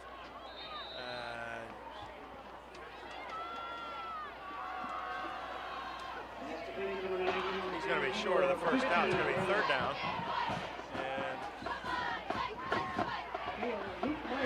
A great job by this Lakers offensive line. They move the pocket to the left, allow Nance to get to the sideline, get out of the pocket, make that throw. They did well on the back end of that line of scrimmage, the right side, keeping the pressure away from Nance, allowing him to get outside and make that throw as Andrew Krasinski, number 74, was trying to get in the backfield. Third down at 7. Now Nance has got it, back to throw, being rushed. Krasinski chasing him. You throw it out there, it's caught out there. Looks like Dwayne Herring on the receiving end, and again they move him outside the pocket. This time they go to the right. They double team block on an Eagles defensive lineman. That was Krasinski, but he was able to fight his way through it. Just couldn't get there in time as Nance got rid of the football, and some tight coverage by the Eagles secondary. Looks like 86 Daniel Davis, the senior defensive back, got in there, just unable to knock that ball down, and they come up with a big first down.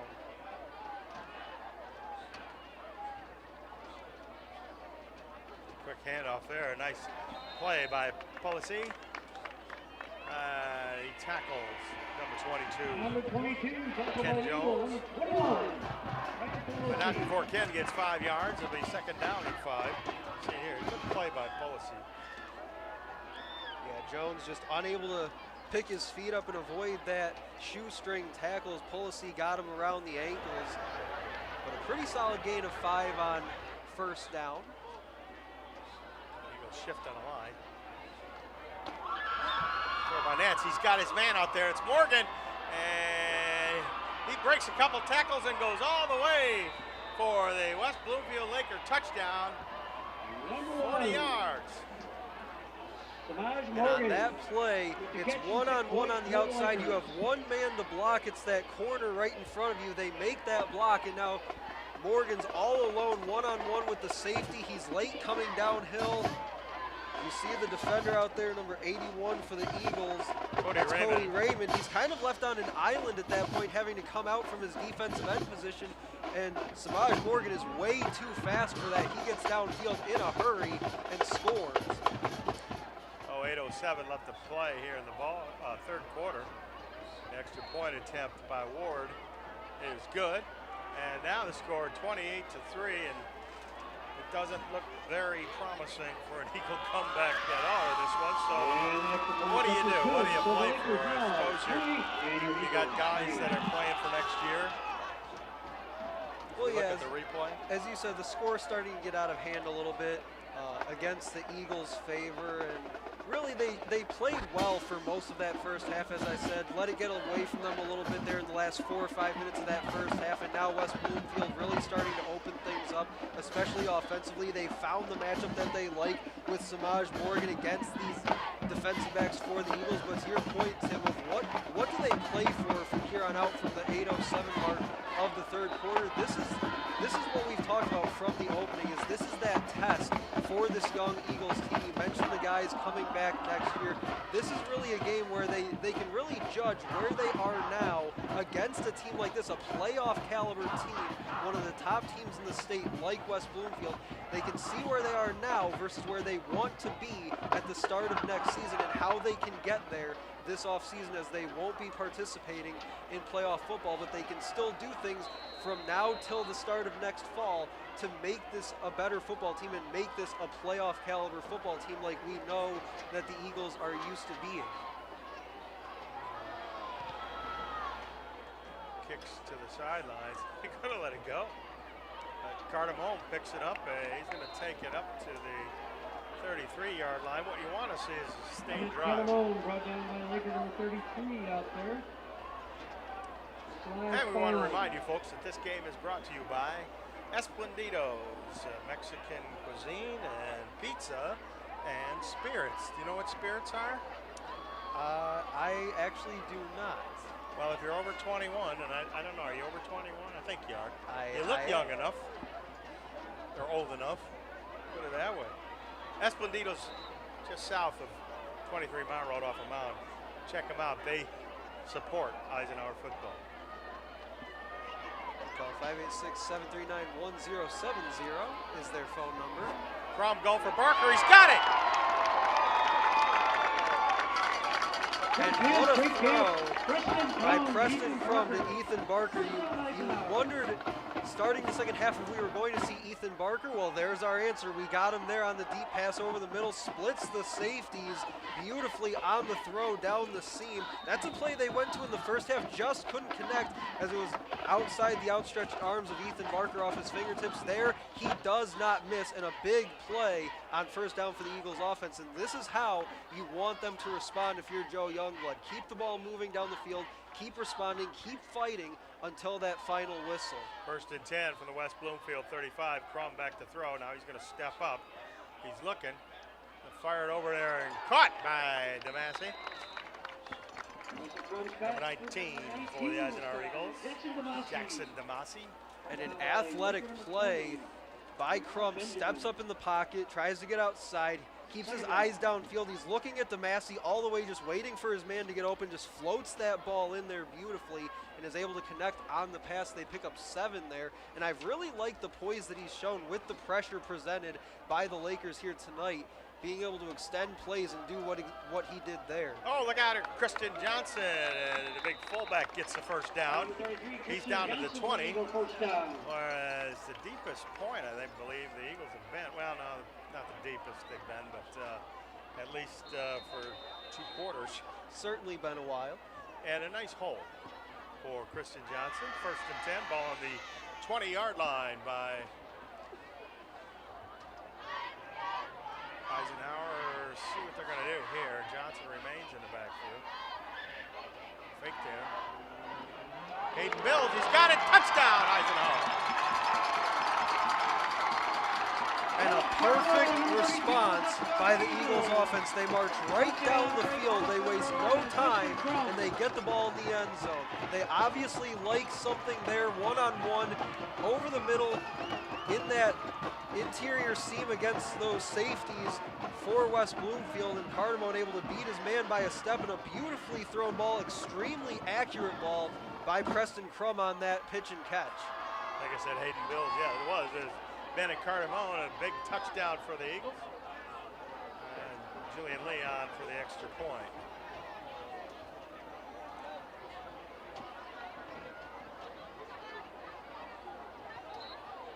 He punches it, and it's good. So it's 6 minutes and 30 seconds left to play in the 3rd quarter. It is the West Bloomfield Lakers 28-10 over Eisenhower. There's a nice play by Cardamone. Snag that football and get into the end zone.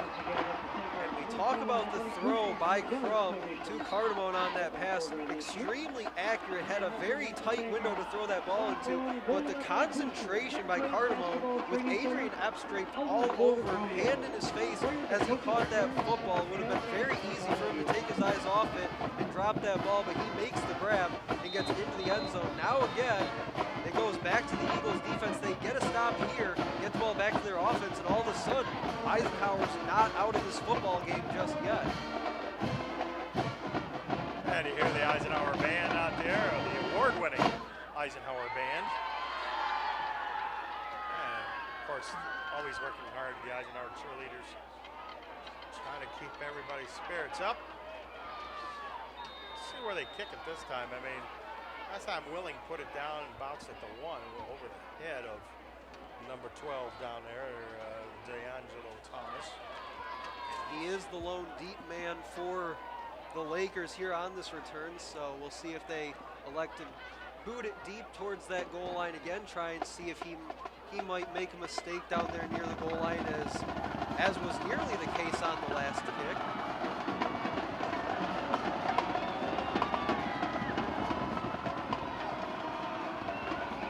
There we go. Really puts a good foot into it. It's back there and taken air by Thomas. He's up to the 20, 25, breaks the tackle, hops a man. Polisi's back there with Cody Raymond, and he tight ropes the sidelines, and he's going to go for a touchdown. West Bloomfield. Number 12, D'Angelo Thomas runs the distance for a touchdown. And Tim, that shows just about how much I know. They kicked it to D'Angelo Thomas last time out. He lets it roll to the goal line. That was a dangerous ball he let go, and this time they kick it right to him, and he goes 95 yards down the sideline to the house on this kick return, and makes the Eagles get knocked out of bounds here, but both makes the Eagles Pedro pay. and Allen Cody Raymond took each other out of there. And that gave the window that Thomas needed to tightrope that sidelines, and he was into the end zone quicker than you could say into the end zone. Yeah, showed a great burst of speed once he got that sideline edge, had a couple blockers in front of him, showed some excellent footwork as well, and not the response that you wanted if you're Eisenhower. You get a touchdown up on the board, you feel like if you can get a stop there defensively, you start to shift a little bit of the momentum back in your favor, and then all of a sudden D'Angelo Thomas goes 95 yards to the end zone and really just takes that momentum all the way back for West Bloomfield. Saw there a moment ago, special team coach Travis Maltop, and I'm sure he is not happy about that. I wonder what the heck happened here.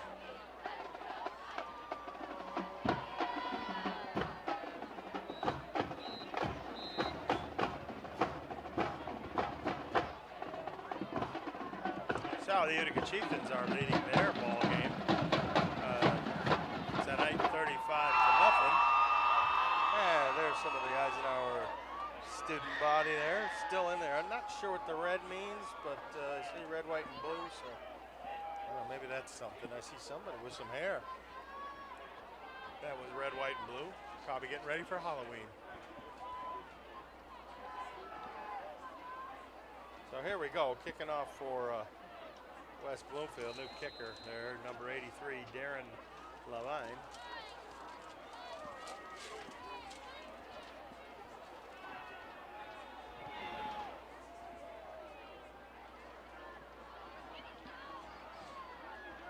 Taken there by Cardamone. He gets around the left side. Got to beat a man. Knocked out of bounds. Good tackle there, staying with it is Adrian Epps. And Cardamone, though, gets a good return. And it'll be up to the 39-yard line. You see it here. And what this game has been about for this Eisenhower Eagles team is how can you respond? How can you keep battling all the way through each and every play, each and every possession, each and every quarter? How do you respond when you take a gut punch like the one they just took on special teams as D'Angelo Thomas goes 95 yards to the end zone for the score? Now it's time to see how they respond. Handoff, up the middle goes Cardamone. And he's going to get about 3 yards. It'll be second down and 7. 6 out there, Cody Garrison. Like being in the place, second and about 7 now. See here. Cardamone, the smallest of holes before Corey Gordon brings him down. Second down and 7 for Eisenhower.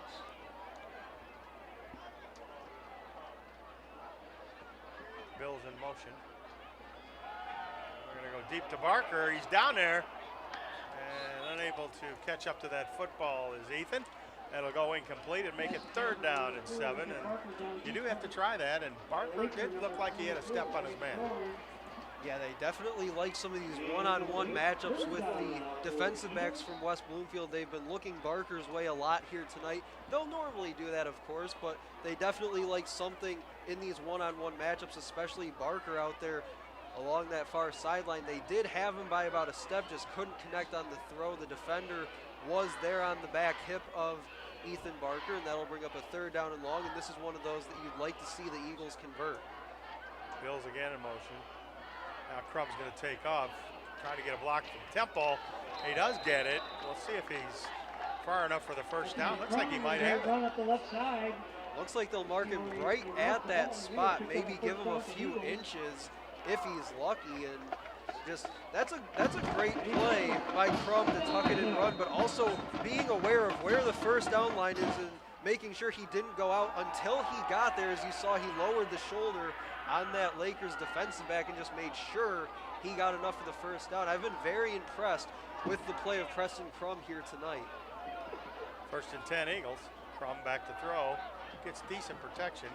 Fires over the middle looking for Barker. I think Ethan thought number 20, Jameer Benjamin out there, was going to level him. He's already had one of those tonight.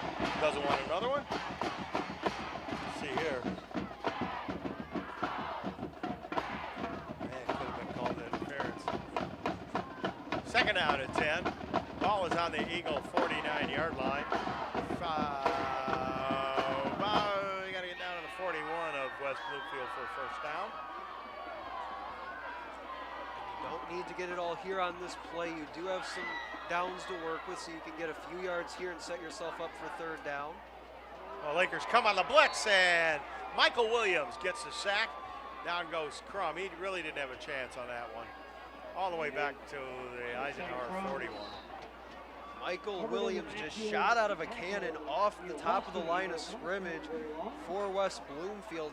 He's been living in the backfield a bit here as of late against this Eagles offensive line. Had a couple of batted passes in the first half, also brought down Preston Crum late in that first half when he tried to get outside the pocket, and there just gets right in the face of Preston Crum and is able to bring him down for the sack.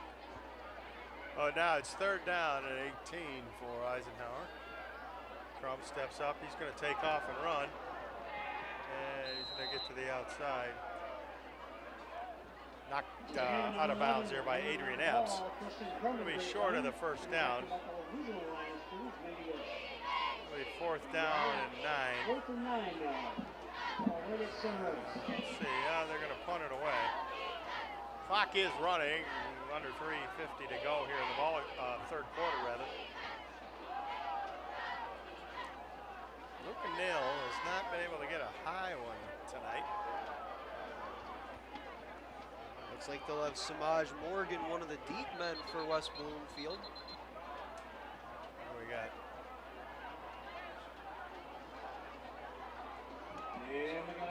Looks like the Lakers call timeout. That'll be their first of this second half, so they'll have 2 remaining. Eagles still with all 3 of theirs, and I like the decision to punt here. I could understand if they went for it. Offensive coordinator Joe Youngblood can be aggressive at times, so I could understand if they decided to go for it. Maybe if they had picked up a few more yards and made it a more manageable 4th down, they might have gone for it, but given where they are on the field, you do have the opportunity to flip the field a bit for the West Bloomfield offense, and they'll try to do that with Luke Neal punting here in just a moment. Yeah, you see the Eisenhower cheerleaders. She's got her varsity jacket on because she's cold. Boy. Yay! I'll tell you one thing. That's one thing they'll never be able to do to me. Hoist me up in the air like that. You'd see a few girls with some broken arms. Oh, they're going to go for it. Crumbs takes off. He's got running room to the 35 and slides down at the 33-yard line. So the Eagles change their mind, decide not to punt, and pick up the first down. And a great play call. Like I said, Joe Youngblood can be aggressive when he wants to. Goes designed quarterback draw, run everybody deep, send the secondary deep for West Bloomfield. Really opens up that middle of the field. He tucks it and run, and he has all day to run, and a good slide there by Crum. Understanding he got more than enough for the first down. No need to take an unnecessary hit there, slides down, and now they've got it 1st and 10. Crum's running out there, look for Barker. Ethan turned the wrong way, and the ball didn't hang up enough for him, but Crum was being pressured there, and that was a pressure throw. Yeah, Crum again extending the play, throws this ball up the field. a good throw, but Barker breaking to the outside. You'd like to see him throw that ball to the outside, give him a chance there along the sideline, but I understand the throw. They're trying to lead him towards the end zone, but Barker, as you said, Tim, turning the wrong way there, doesn't locate the ball until late, and that ball falls incomplete. There we go, 2nd down and 10 on the West Bloomfield 33-yard line.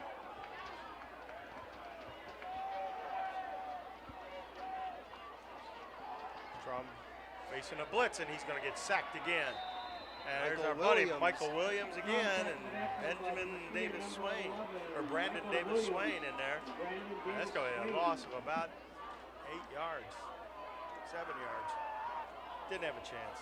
Michael Williams again just abusing his blocker in front of him. That looks like Krasinski trying to handle the big number 3, 6'3", 215 defensive end, showing you why he's one of the better players in this 2022 class in the state of Michigan. Oh, here we go. 3rd down and 17 for Eisenhower. Oh, pass there. Temple. Connor lost his footing and had to go down. It's going to be 4th down. 4th down now for Eisenhower. Yeah, he secures the catch, which as a receiver you're taught to do, but in any case, actually almost would have been better to just go incomplete as they ended up losing a yard on the completion. It'll be 4th and 18 back at the 41. Now, Luke O'Neill will punt this time, and he'll have, we'll see if he can pooch it inside the 10-yard line. Now what do we got? Somebody jumped on that top of the formation. We'll see which way this goes. Looks like they're going to give it dead an ball, offside. encroachment on the defense. It's a 5-yard penalty, still 4th down. It's 5 yards, and it's 4th down. The ball will now rest on the 36-yard line. So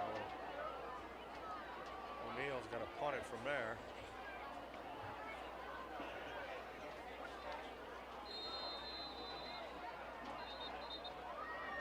What do we got? Looks like we have a timeout by Eisenhower, so that'll be their first of the half. We're going to talk about this. They may want to bring the offense back on with the ball being at the 36-yard line.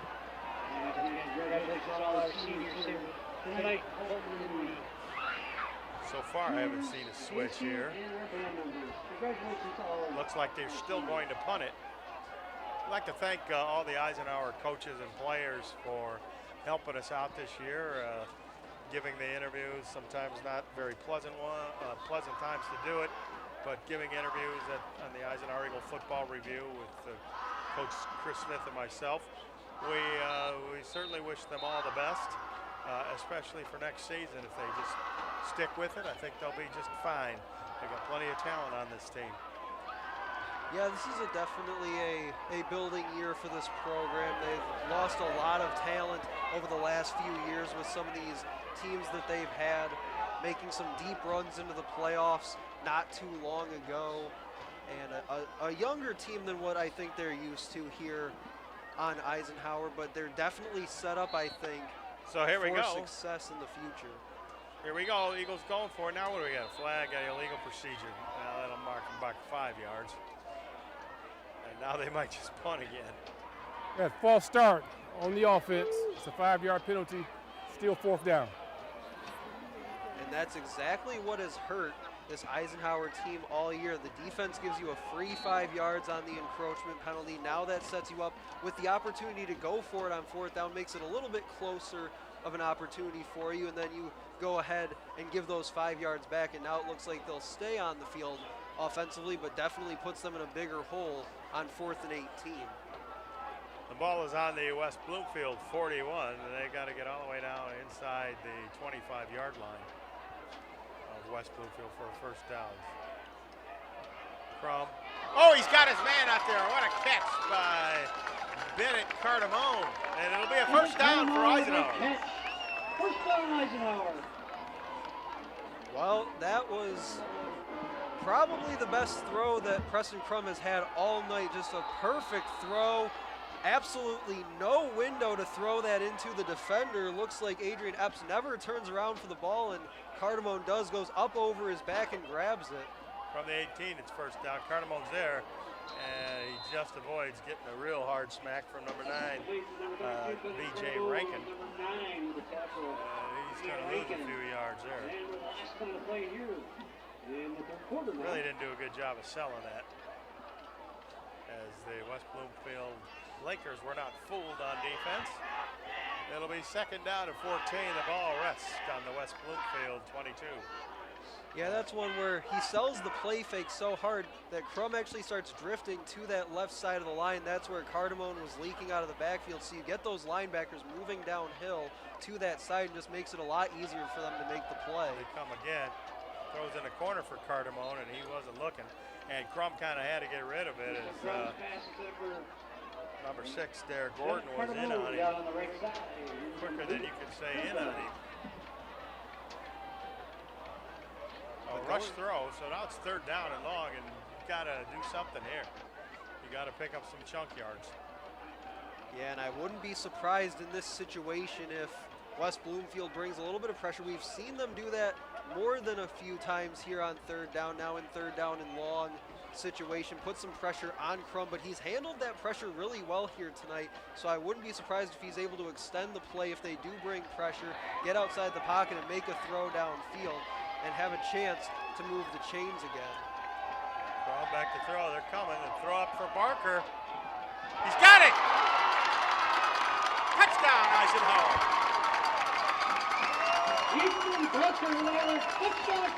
Well, Tim, I said a few throws ago that was the best throw by Preston Crum tonight on that first down to Cardamone.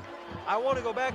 That was his best throw of the night from Preston Crum as he finds Barker in the end zone. Those two throws, he had zero, and I mean zero window to throw that ball into, and he somehow found a way to get it where only his receiver could go and make a play on the ball, and they put the ball in the end zone on an impressive drive. Oh, here's Julian Lee. Senior on for the extra point. Ball is down, the kick is up. And the kick is good. So, with 8.6 seconds left to play here in the third quarter, the Eisenhower Eagles strike back. And a great catch there by Barker. And they trail now 35-17. And if they can just keep West Bloomfield out of the end zone, they may have a chance here as we're going to begin the fourth quarter after the kickoff. Tim, they may or may not win this football game here tonight, but one of the things we've talked a lot about is what does this team need to learn? What can they do to get better for next year and even on into the future after that? And one of the things that they can do, one of the things that we've seen here in a big way here tonight is at the quarterback position with Preston Crum. He's only a sophomore, so he has 2 more years after this as a part of leading this Eagles offense. How he develops, how he matures as a quarterback in this Joe Youngblood offense is going to be big for them moving forward. And here tonight, we're starting to see him make the kind of throws that we're used to seeing Eisenhower quarterbacks make, and he's only a sophomore, so his development here over the next 2 years is going to be big for this Eisenhower program. And the Eagles will kick it off. The last time was a disaster. So we'll see what they're going to do this time on special teams. I don't know that I would want to kick it to the West Bloomfield Laker deeply. Now they go quick. Kick. Got to go 10 yards. It does go 10 yards, and they got it. The Eagles were all over it.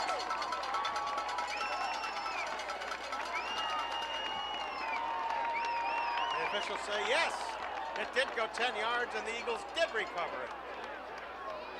What a play call on special teams on the kickoff. They break the huddle, immediately rush to the kick, and they just had a mass of Eagles special teams players going after that football. The minute it went 10 yards, they were right on top of it to come away with it. And I tell you what, whoever's watching this film, the next opponent for West Bloomfield, I'll pick up a few things. West Bloomfield's front line of that return wasn't even totally set up. A couple players looked like they had their backs turned to the ball as they ran up on that kick, so great awareness by the special teams unit. They give it to Cardamone. Got a little bit of yardage up the middle.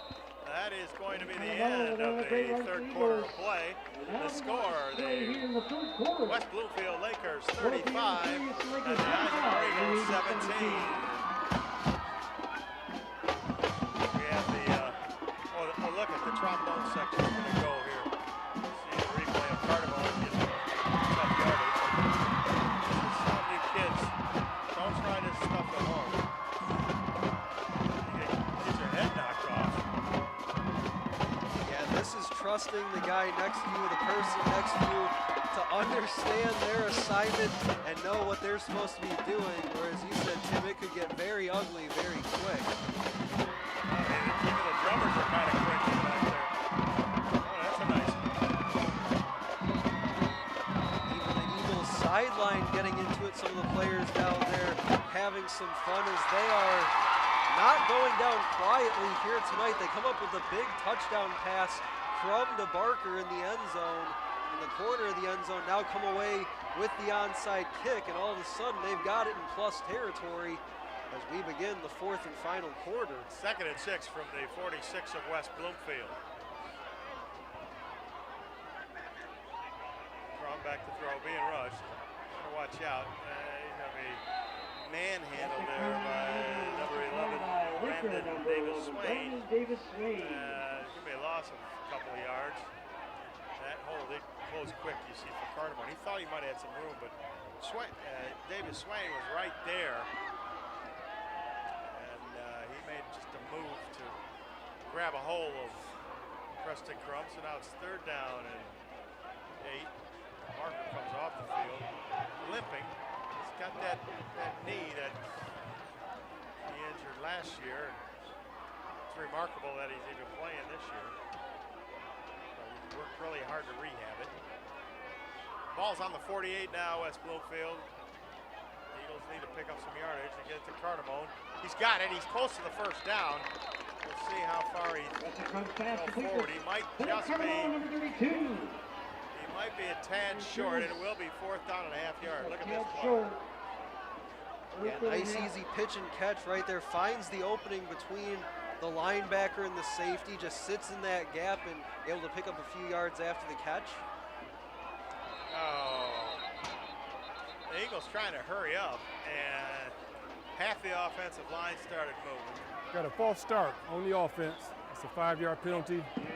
4th down. That's going to make it 4th and 6. See it here, look. Oh, yeah, the right tackle just sorry, comes up a little bit early. But again, that's what we've talked about a lot here tonight, just the shooting yourself in the foot if you're the Eagles. You have a 4th down and 1 situation. The false start backs you up, and that just puts you behind. From the throw, fires it out there. Oh, man. Didn't have a chance to catch that ball as old number 8 there on the coverage, Kyle Johnson. Got defensive pass interference. It's a 15-yard penalty from the line of scrimmage. Give it the 1st down. So the Eagles, again, you'll see Cardamone. He's trying to catch it before the ball gets there. Johnson just trying to make a play on the ball, but tries to go through Cardamone in order to do so, and that'll draw the flag every time. So it moves the ball all the way down to the West Bloomfield 31, where it'll be 1st and 10.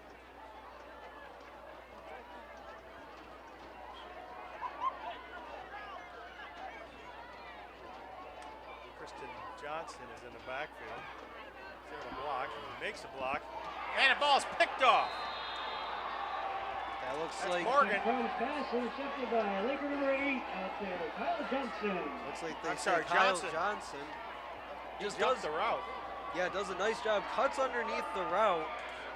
Looks like Cardamone might have had a step on him. This is a good ball by Crum, just a little bit behind. Excuse me. That was Cardamone. And Johnson just reads it, cuts underneath the route, and able to get it right in his stomach for the interception. So West Bloomfield finally gets the ball back. They'll start 1st and 10 from their own 21. Just like to remind you folks, the Eisenhower Eagles soccer team will play the Utica Chieftains soccer team tomorrow in playoff action. That's going to be at Philip Runkle Field. which is Stevenson High School, basically. And that starts at 6 o'clock tomorrow, so you might want to go out there and support that Eagle soccer team. Yeah, what a great matchup for a district final between those two teams. Couldn't ask for anything better. Here goes Nance, taking off up the middle. A couple guys fell. Cardamones grabs him. He's got the first down. Now it's a rugby scrum. Ball carrier. Finally, Kenneth Jones. finally they go down. Nance goes down. But not till he gets the first down up to the 34-yard line. Yeah, that was Kenneth Jones, the third out of the Wildcat for the Lakers. Did well there at the end of the run. Just keep that pile moving. Looks like they gave him a few extra yards there as they were able to drag that pile ahead. Just about 2 minutes into this final quarter. Looks like that might be Looks like Jones is gonna again. Run, in the Wildcat again. No, he gives the ball off there to number 12, D'Angelo Thomas, trying to go around the right side. Finally knocked out of bounds. Thrown down there. Waiting for a flag. Could be a little dangerous. Don't want to be doing that. Ball carrier number 36 for senior sidelines. Good tackle there by Kevin Steele. Steele. But he got a little overzealous there. That was Steele chasing him. So Doc stays in the play, and he tackles him on the sideline out of bounds. That easily could have been a penalty.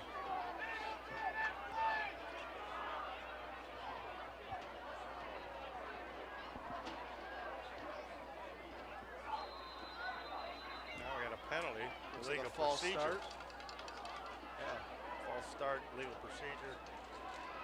All of them wrapped in one. It's going to be 5 yards against the Lakers. So they'll move them back to their own 43-yard line, where they'll have it 1st and 15. At a false start on the offense. It's a 5-yard penalty. Still first down. Jones is going to run the Wildcat. Looks like Nance may be done for the night. Yeah, you're up a couple scores. Don't want to get your starting quarterback injured heading into the postseason. You'll need him, as there's no easy games. There goes Jones. Oh, he's nailed on a nice Number 22. hard tackle there by Ciamatero. That'll be second down and 8. Ball's right on the 50-yard line. Yeah, just a hard run by Jones there, weaving his way through the Eagles defense, gets the first down right around midfield.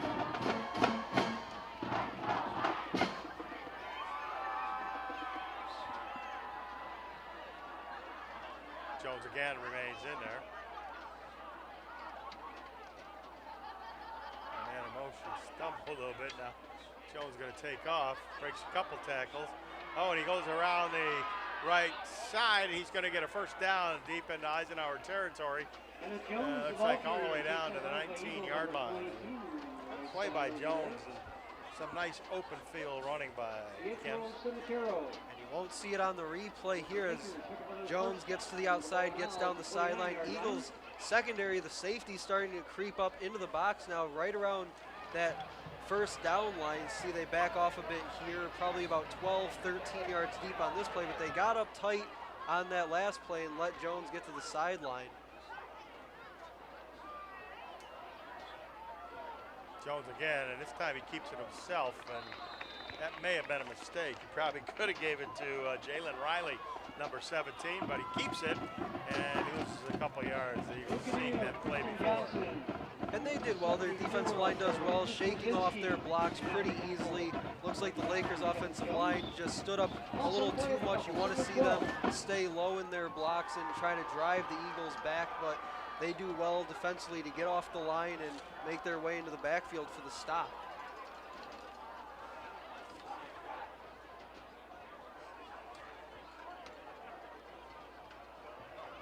Jones is going to hand off there to number 12, D'Angelo Thomas. He tries and fights for extra yards. Cody Raymond with the stop. Eagles did well there to stretch out that run, get him going sideline to sideline, and able to get downhill to the ball well. It'll be 3rd down and 11. And in the ball game comes number 21, Rick Nance, and he's going to quarterback this one because they probably will throw. 3rd and long, Eagles faking the blitz. Now they drop back. What do we got?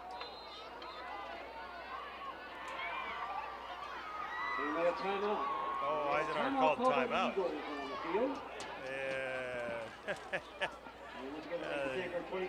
Sideline official came running out there pointing emphatically that Eisenhower called a timeout, and that's good. Eagles got to talk this over. Not sure if it was a case of that whistle came in so quick that the offensive line didn't really move a lot. The right tackle moved in his blocking assignment, but Andrew Krasinski, the inside defensive lineman, just came free off the line of scrimmage into the backfield and looked to disrupt that play, but the whistle ended it really before it got started.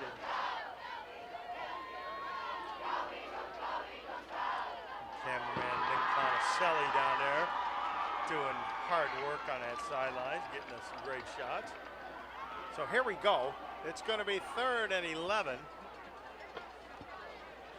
West Bloomfield's going to keep Nance in there as well as Ken Jones in the backfield. Now Nance is going to come out, or he's just going to go talk to his coach.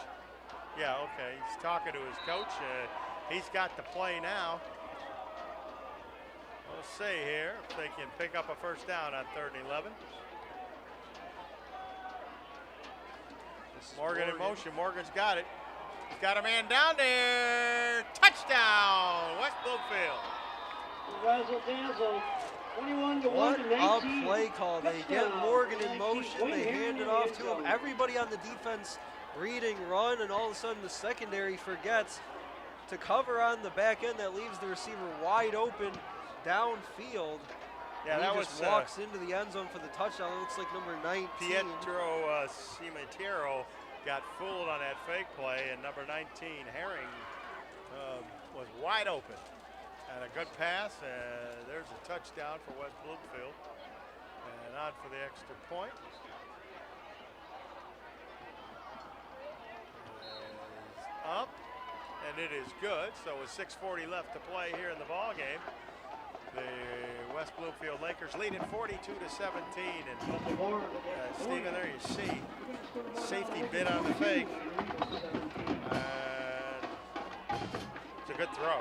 And that's what happens when you run it like West Bloomfield was able to do on that possession. I mentioned earlier in the drive, their safeties start creeping up into the box around that 10-yard line from the line of scrimmage, playing in tight. They got beat along the sideline on that one run by, I believe it was Samaj Morgan, and then this time the excellent throw by Morgan beats them on the back end. They were playing up, they get beat behind by Dwayne Herring. And what a throw by Samaj Morgan. We've seen some nice throws here in the game by the sophomore Rick Nance, but a nice throw on that rollout by Samaj Morgan. And he has been really their star tonight. One has to be impressed with this fella. And if other teams, like I say, are watching this and scouting this and will watch the film, he is one guy you better be careful of. Absolutely. If I had to say for teams that will eventually play this Lakers team in the playoffs here over the next few weeks, one player you want to watch out for offensively, Samaj Morgan, number 1 in white. Defensively, you definitely have to watch out for Michael Williams II, linebacker, defensive end on defense for the Lakers. Two guys that when you're scouting this team are going to show up a lot on film. Here's the kick again, a little poochie. Will be taken there by number 86, Davis. And he is quickly slaughtered out of bounds.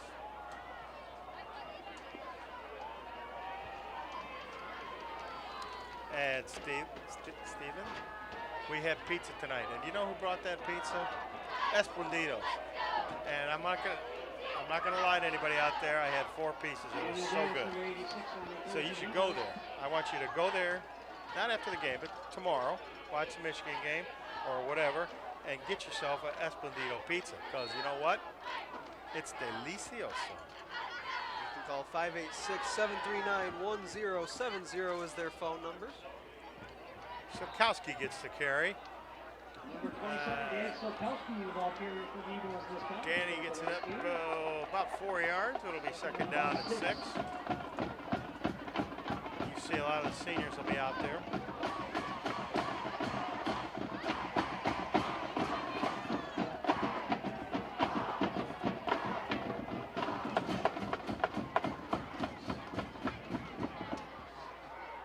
Second and 6, Crum back to throw.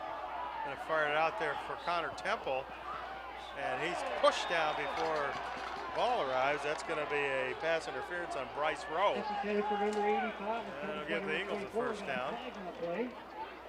A couple of young guys going at it as Rowe, just a sophomore. Pass on interference on the defense. That's a 15-yard penalty. First down. As he worked against the freshman Temple. You see it there. Knocked him down before he had a chance to catch the football. So it'll be first and 10 Eisenhower. Ball will be on the 47-yard line of West Bloomfield. Hayden Bills in motion.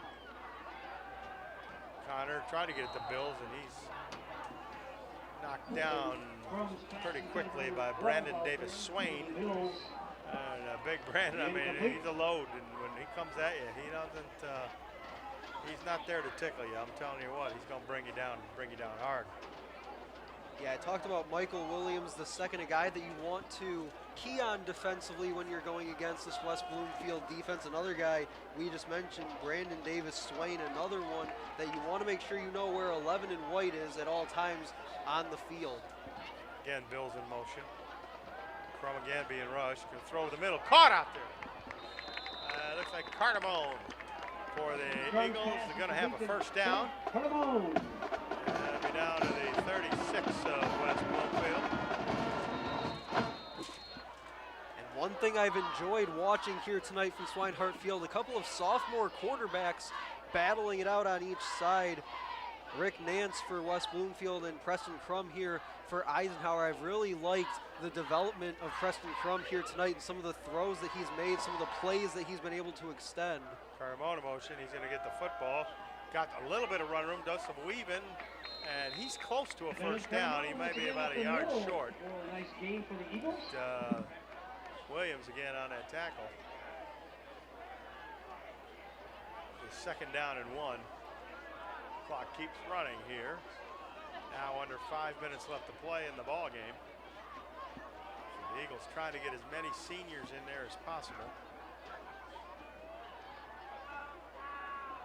It's probably a good mixture. Crum looks, fires, looking for Temple. Connor Temple. It's broken up there by number 24, Bryce Rowe. Good job there by Bryce Rowe in coverage. Looks like he might have had that right hand on the back of the receiver, but not enough to bring out the flag. Just gets that left hand in there to break up the pass working against Temple. And Crum had to kind of throw that ball because he was being pressured, so he couldn't wait for Temple to try to get open, to come open. It's 3rd and 1. Bill's in motion. Oh, it looks like we're going to have an illegal procedure again. Multiple flags once again. Yeah, I think it was Sikowski that moved, actually. Got a false start on the offense. 5 yards from the line of scrimmage. Still 3rd down. So it'll be 3rd down now, but it'll be 3rd down and, well, about 6. Take it. Ball's going to be moved back to the 36-yard line of West Bloomfield. The Eagles got the play in, so here they go.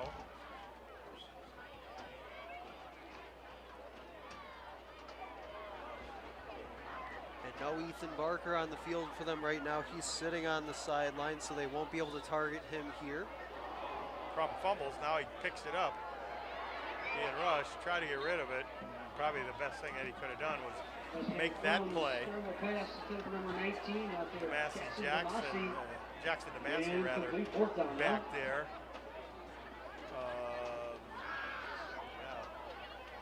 And That's a good play by Crum, just throwing that ball in the area of a receiver, but just not enough on it to really get anywhere near a completion. Just throws it harmlessly to the turf, incomplete, and he had big Michael Williams II and Brandon Davis Swain bearing down on him as he approached that far sideline, so just able to get rid of it. All right, here we go. It's 4th down. 6 yards to go. Bills comes in motion. Cardamone's got it to the 15, all the way down to the 9-yard line. He's hurt down there. First down. Looks like an ankle, maybe. Yeah, he's gonna. Bennett's down. I don't know what happened. Maybe we'll see it here. Looks like he rolled an ankle or somebody landed on his ankle. Maybe. Just twisted around. Can't see That it was there. Cardamone in one-on-one coverage with 37, Jason Onwenu, the junior safety. They had a single safety deep over the top, and that's where you'll see a lot of one-on-one coverage as they were in there, and Cardamone just able to get by his defender for enough of a window for Crum to throw into. Just pulls that ball back at the snap, knows that he wants to go to wants to go to Cardamone there, and able to just make a nice throw over the middle for the big first down. Well, he is up, and he's walking off under his own power. A little bit of probably a bruise there.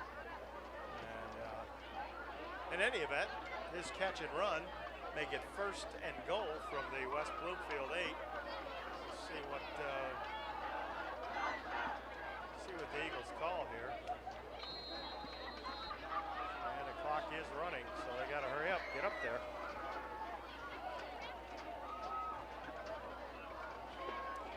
Sikowski will be the back in the backfield.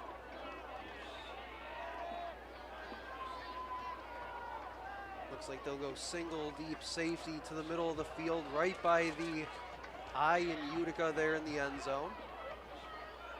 West Bloomfield showing blitz.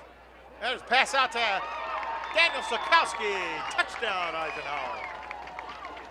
And a great play design. They go play action going right to left towards the far side of the field. They run Zolkowski out the other way. You see him leak out there. He holds on to that fake long enough to get the defense flowing one way, then all of a sudden pulls it out, throws the other way, and Zolkowski's wide open out of the backfield, and the defense is just way too far out of position to come back and make a play on the football. Julian Leon for the extra point attempt.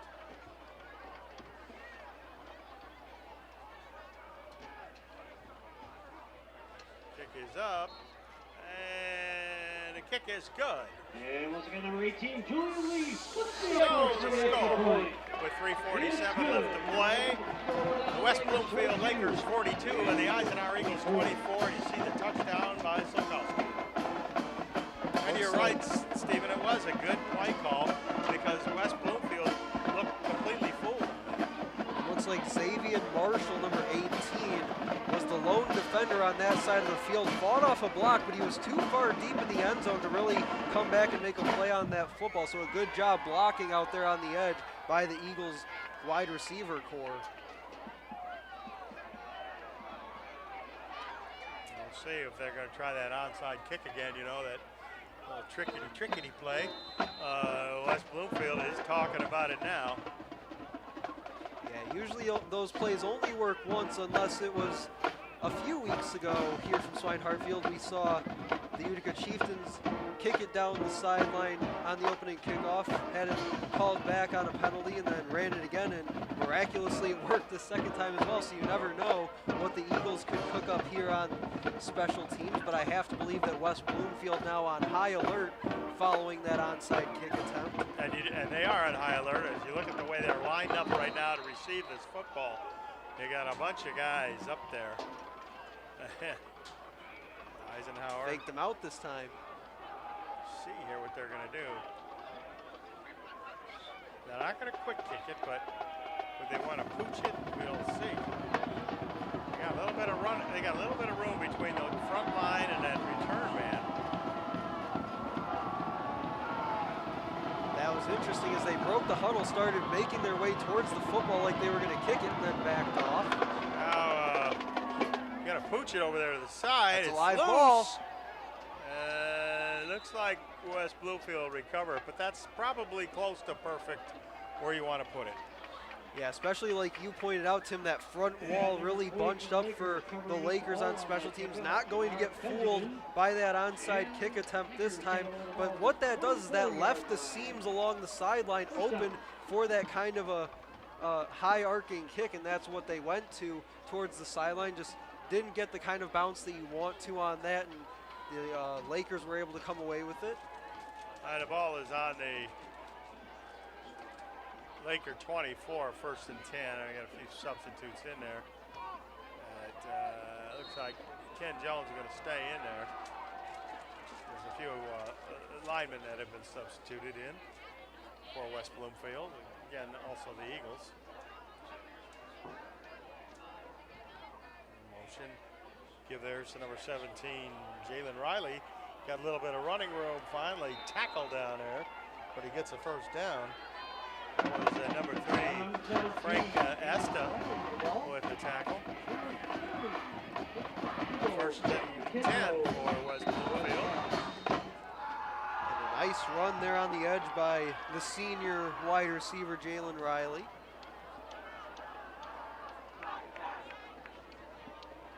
West Bloomfield just looks so fast on the edges with their wide receivers. Their running backs very fast and physical as well. Again, it's going to be Riley around the right side, or left side. Got some room. He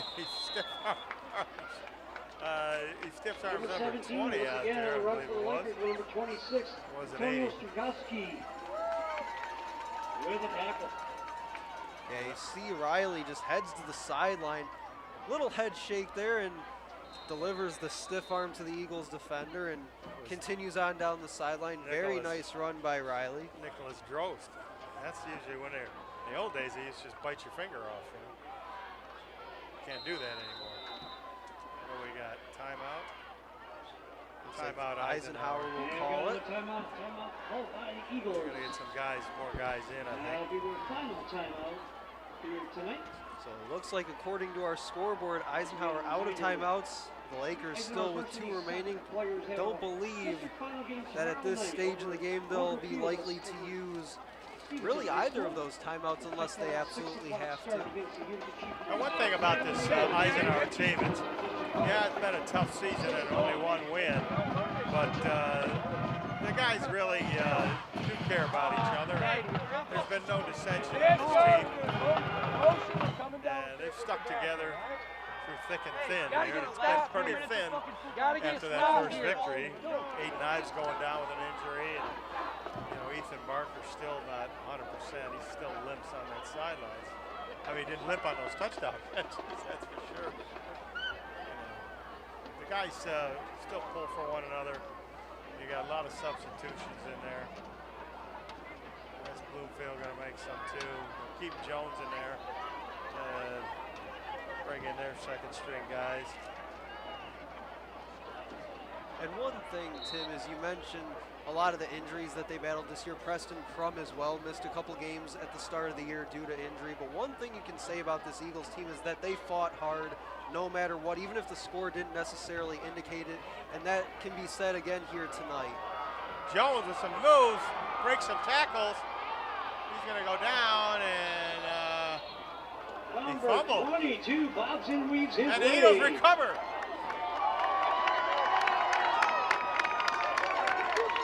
Looks like Brandon Kedrow, number 30, comes off the pile at the goal line with that football for the Eagles. What a run by Kenneth Jones III, but just trying to reach for that goal line, had the ball punched out. Looks like right there he gets spun around, the Eagles able to get to it. Looks like Kedrow's the one that punched it out and then falls on it there at the goal line. What a play. Danny Lester was making a tackle and Kedrow came in and knocked the football away. That's something we've seen on a number of occasions. That ball carrier gets downfield for West Bloomfield. The Eagles just trying to hold him up, get a couple defenders to the football, try to strip that ball away. They forced a fumble earlier in the game. They get one there in a big play that started out looking like it was going to go as a touchdown for West Bloomfield now gives the Eagles the football at their 20-yard line. And we do not see Preston Crum out here. We'll need some extra guys, though. Looks like Kedro's in the backfield.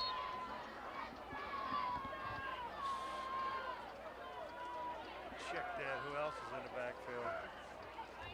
Now the snap is over his head. And picking it up, saving Eisenhower is number 24, Langham.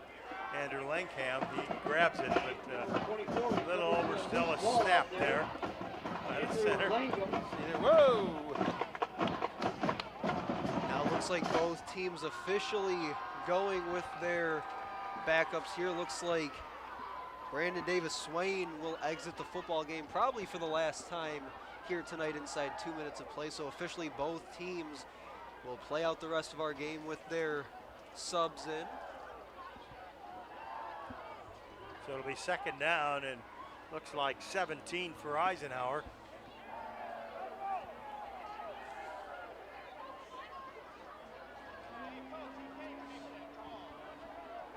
See how this snap goes to Kedro. Now he's got it. Hands off.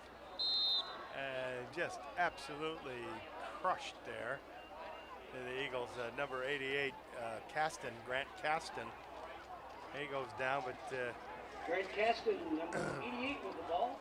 Number 50 and 45 out there. Yeah, looked a little bit hesitant on that handoff. Kedro put the ball down for him and just took a second for him to get to the ball, so you'd like to see him charge ahead with a little more urgency there. Did have a couple Lakers defenders bearing down on him, but when that quarterback puts the ball down, he expects you to be there for the handoff. yeah, and he's the most surprised man in the building when you're not. The Eagles backed up well into their end of the field on 3rd and 20. Bring the man in motion. No, Kedro keeps it. He's going for the first down, and he's got it. Gives an excellent stiff arm heading for the sideline as he got around the 30-yard line, and it looks like they will give him the first down on the run. Add the penalty on to it possibly. Looks like maybe got an extra shove as he went out of bounds. I mean, he picked it up and laid it down, Kedro did. And we wasn't sure if he was Personal going to foul get on the defense, late hit. That's 15 yards added to the end of the run. First down. That makes a run, that big run, all 40. important for Kedro. Look at here. It does not look like West Bloomfield bit the fake on the run. Yeah, Kedro did well on that fake as you saw a couple Lakers defensive linemen crashing down on the running back, hit him hard, but all for nothing as he didn't have the ball, and Kedro got outside and showed off his athleticism a bit. Wait a minute. We had the clock start, and now they've stopped it. What is going on, folks? Let's see here what the referees are going to get together, talk this over, but 29 seconds they started the clock. And I'm not sure they mismarked the penalty. Because, yeah, you know, I think they did mismark the penalty because it was in West Bloomfield territory, and he was out at, what, the 30? Yeah, came out around the 30-yard line. That's where the first down line was, so the foul was 15 yards. They gave him about 25, it looks like, on that initial spot, so somebody a little behind on their math. Here goes Kedro again, running down the field. They're going to tackle him, but all right, there. let's blow the whistle now. And Kedro, the ball carrier, tackled by all the players on the field. And that's the way it's going to end. That's I think the referees just wanted to make sure the clock ran down. And here he goes, 24. What a great game. Give both teams a big hand. Yeah, another nice run to end our game by Brandon Kedro. He's a guy, just a sophomore, one of the young players, one of the young pieces on this Eisenhower team that they can look forward to here over the next couple of years. to build around another one, being their quarterback Preston Crum, but that'll do it from Swinehart Field. 42-24, the final score here as West Bloomfield comes in, gets it done over the Eagles. They improve to 8-1 on the year. They've won 8 straight games, and they will await their fate in the playoff hunt on Sunday evening. Eagles fall to 1-8 on the year. Their season comes to an end, so they'll look ahead to 2022. Big shout out to our crew here this evening, camera crew, everybody down in the truck. Big thank you to you tonight and all season long. Once again, final score 42-21, West Bloomfield over Eisenhower. This has been a presentation of Shelby TV.